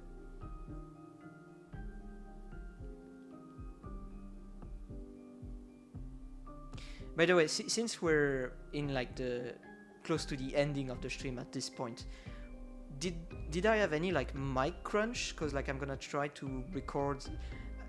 I have a surprise, sort of a surprise in the work, since you guys are not many on the live stream here, and I'm not gonna talk about it on Twitter just for now. You guys get the exclusivity of knowing that I am currently thinking of making an advertisement for ZAN-VT, as in like my VTuber consulting business. So, you know, like I have like an advertisement script that's been like written for a couple months now, that I've never got around to do it. But now that I have a full-time job, I can use like the income I make from my VTuber stuff as like to reinvest basically into like my VTuber stuff. So I'm thinking of like hiring an editor, and well, I have already been in a talk with an editor, but you know, I might swap for another editor. I'm not sure yet. You know, it didn't seem like that excited about it and stuff. And you know, making an ad basically for what I do. The script's pretty fucking hilarious. I'm sure you guys are really gonna like it. So, you know, if there was like any mic pop during the video, please tell me right now. Otherwise, I'm gonna keep those sound settings and use those to record the audio for that upcoming thing. Anything Murphy can you have next to the stream though? I think overall all audio volume can be bumped up. You think I can bump up the audio? Okay, sure. I mean, I have the BGM set at very low for a good reason. Okay, now the audio should be like at no I bumped up like my microphone. I hope it sounds just right. The BGM is fairly low, I know, but that's the point. It's because it's just a background audio, because I don't have a custom BGM yet, which I might end up getting now. And since it's, you know, an Expedition 33 music, and I don't want the YouTube bot to pick up on it just now, especially when I'll hopefully eventually get monetized. I'm keeping it very down low.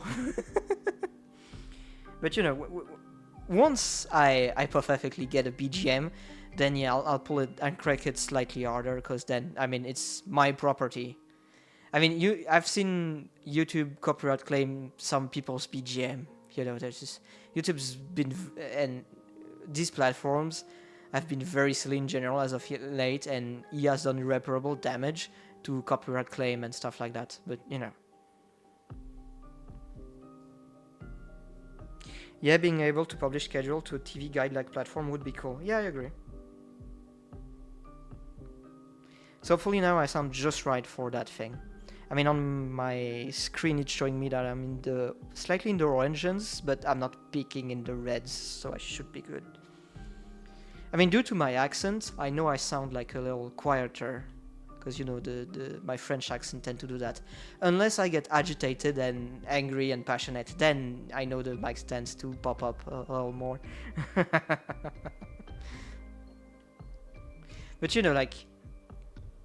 everyone says that you should be very careful to make your audio perfect and stuff.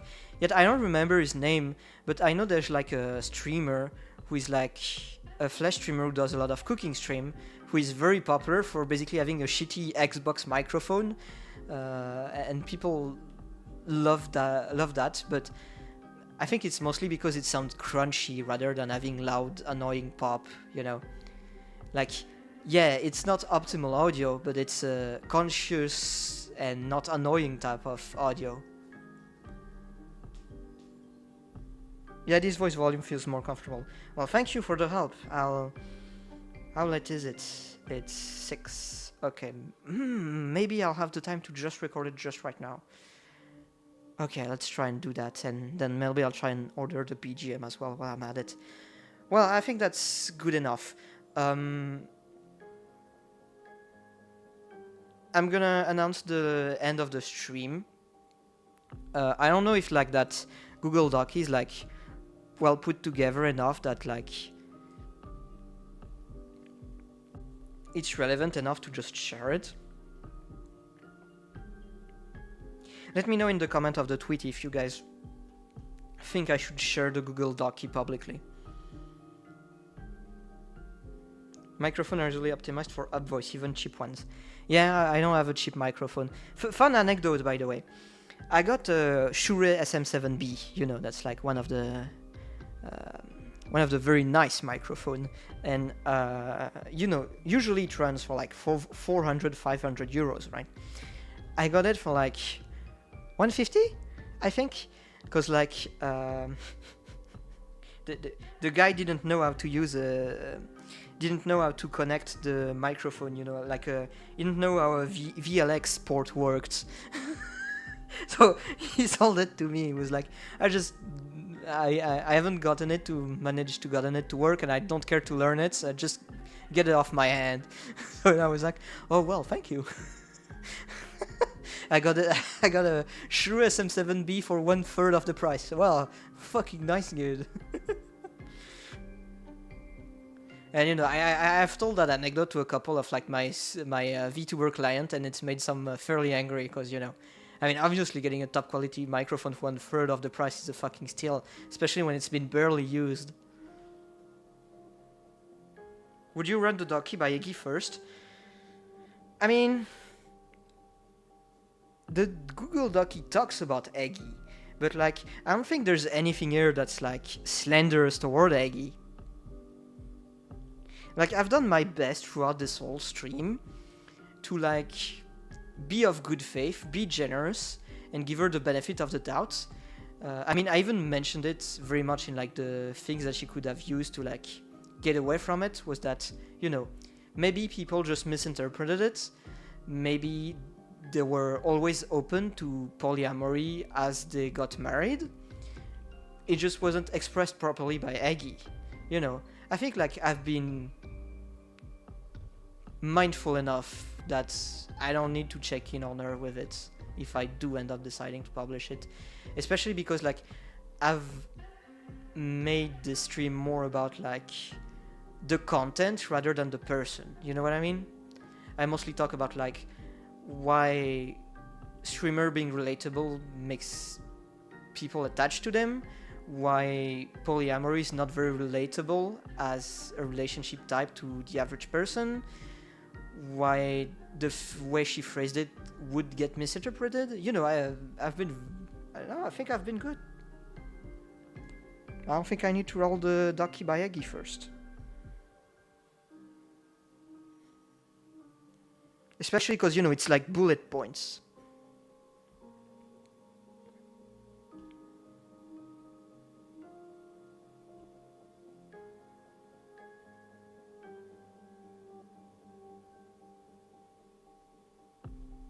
I think I'll just remove that because, you know, like it's pretty even. I'm talking about sociology here.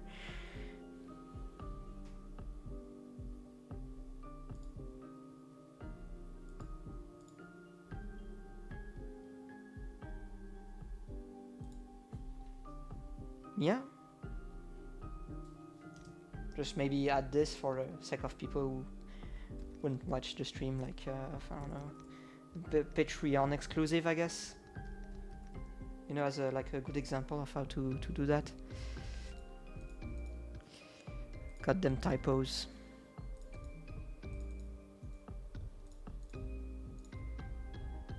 But it's not a typo, it's good. I don't know. I think that you're fine, but I think that I'd prefer it if someone ran this by me first in case I needed to clarify something. I mean, if I was running defense for Eggie, I'd agree, but I'm not. I'm running general commentary. I'm not condemning her, I'm not placating her, I'm just commenting in the content stuff, like the things that I do, which is, you know, public relationship and analyzing things like that are part of the job.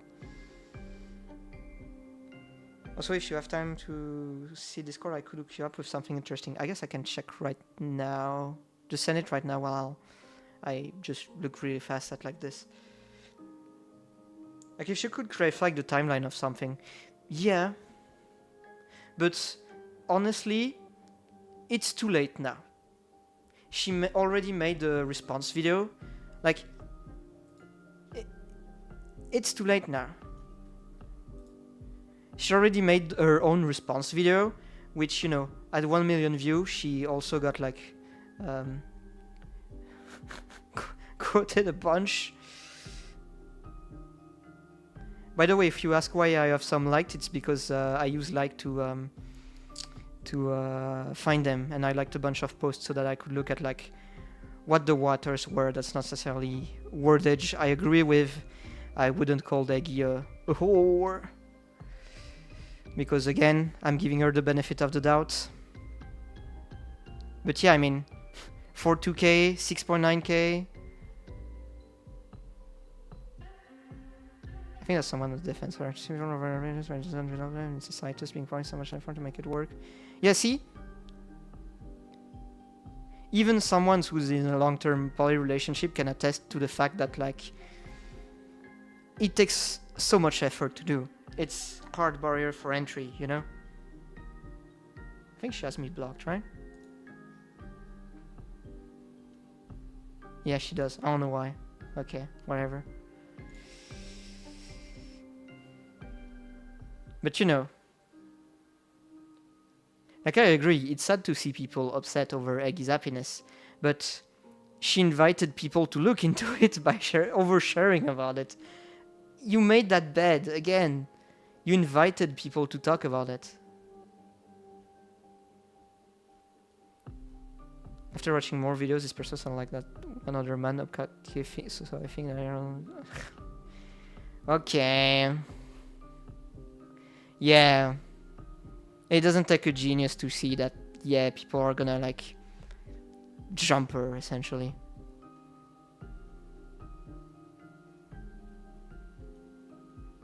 Yeah, it's just...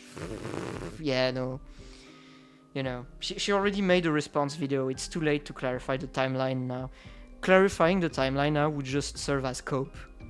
At least that's how people would interpret it. She should have done that in the very first response video. So, you know, not only was the first video very bad, the response video, the clarification video she did after, actually didn't improve things because it didn't clarify much. It felt very defensive and insecure, and yeah. Like, I agree with you. Having a clearance on the timeline and getting her to defend herself and make things better so that, you know, you're never gonna stop people shitting on you, but at least have the people who are, you know, you're never gonna convince some people. So sometimes what you should aim for is to convince the bystander, the people who are just watching this from a distance, the onlooker, the people who are just coming across this. Those are the ones you should try and convince that you are being of good faith, you know. You're never going to be able to convince your enemies. So what you should do, and you know, your audience is already like geared towards siding with you. So what you should do is make something with the target audience in mind, being the people in the middle, the people who have a mixed opinion, who haven't made their mind yet. That's them that you should aim for. That's them that you should aim to convince that you are a decent person and that this is just a whole... It's a whole quid pro quo. Quid pro quo. I don't know if that's how you say it in English. You know, basically just a clown show. It's a cartoon circus. It's just something that got out of hand when it definitely shouldn't have. So yeah.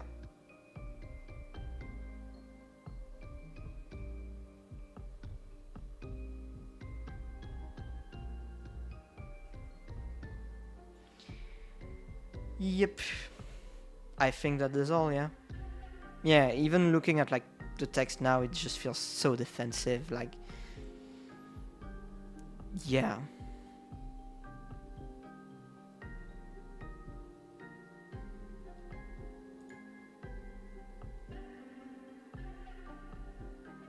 See?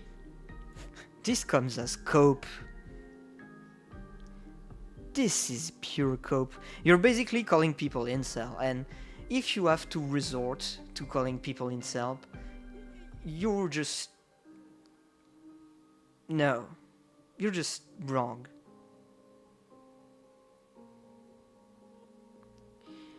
Yeah, but we also have this thing in French which is called a quiproquo, which is basically like two people having a massive misunderstanding that leads to them having two extremely different interpretations of one thing.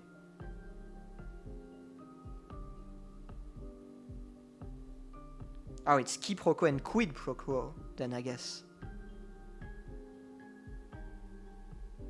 See, that just comes as cope. We have everything here. Incel, touch grass.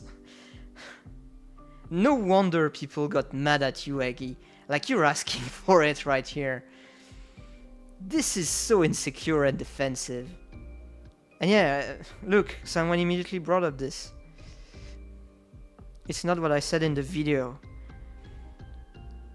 Yeah, it's not what you said, but that's not how people interpreted it. We're poly before my friend, that's why we had an adult conversation. Well, why didn't you say that in the video then?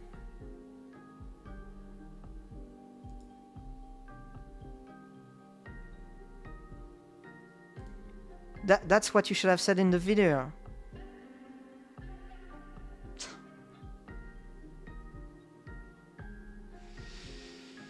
Man.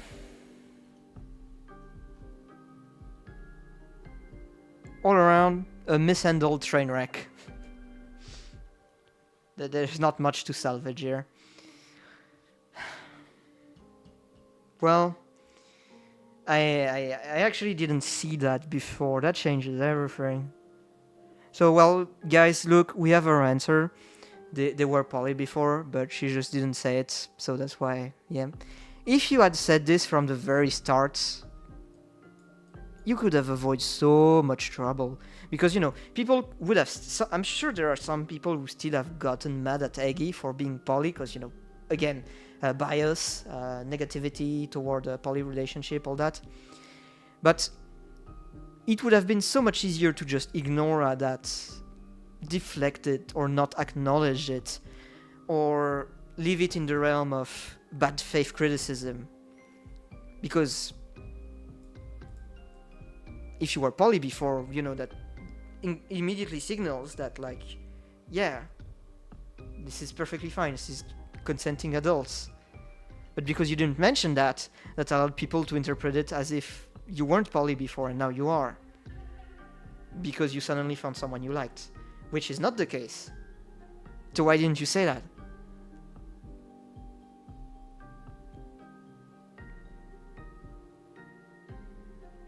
And you know, on top of that, getting into a big drama, then immediately rebranding, that's we're not beating the allegation. Like, I'm sure she had this plan. Like, I haven't watched her content for a while. I'm sure she had this plan for a while.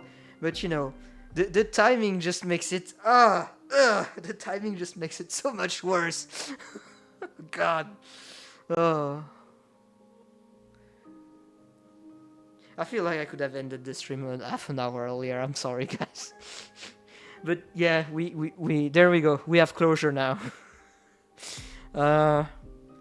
So, final say,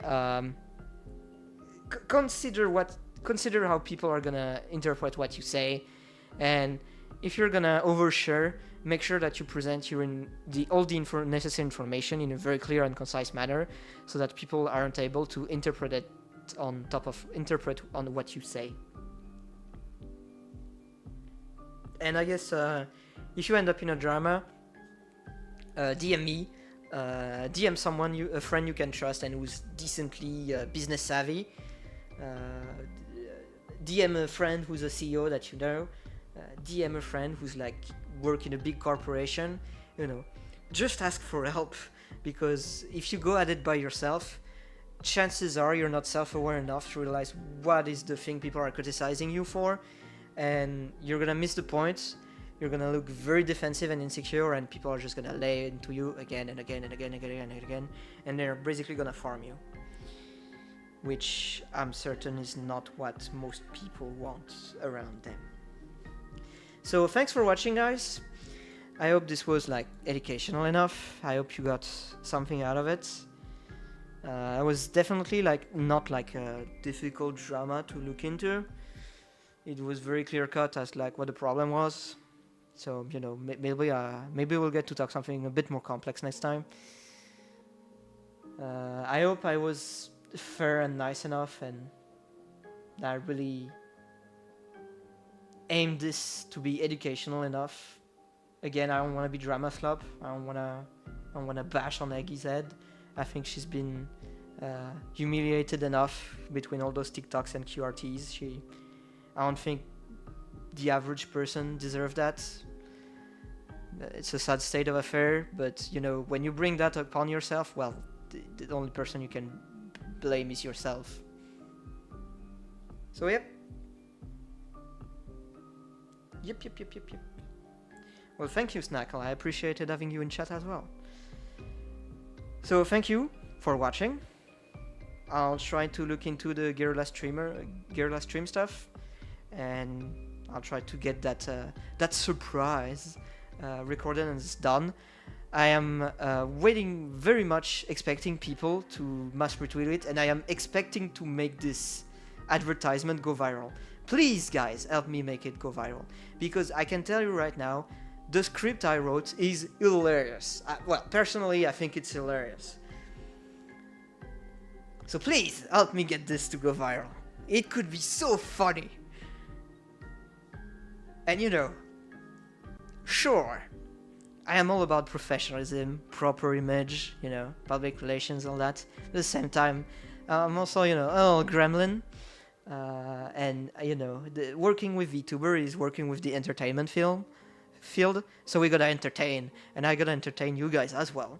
So yeah, I hope this advertisement will be entertaining enough for you whenever it comes out. I'll try to get it done as soon as I can, because I'm really excited for it. And we just hit the 3 hours mark. Perfect. That's good. Well, take care, guys. Best jokes are the jokes nobody understands except the joke teller. I don't know about that. It's definitely aimed for a more cultured VTuber fans. Not as in, you know, the NSFW boing boing, more as in people who appreciate VTubing as a culture. So I hope it reaches the right public. Thank you for watching. Don't forget to, do all the usual things streamers ask you to do, and YouTubers and content creators in general. Like, subscribe, turn on notification. Follow me on Twitter as well, if you haven't. Recommend this to your friends. Actually, if you know... Like, don't force my content on other drama tuber. I've seen that happen before. But I'm always interested in seeing how they feel about some of the things I say and the way I comment on dramas. So if you want to share it to some drama tuber, I'm more than happy to hear what they have to say about it. Just, don't be an ass about it, don't force it onto them. But I'm always open to listening to what they have to say. And, well, take care. See you next time, guys.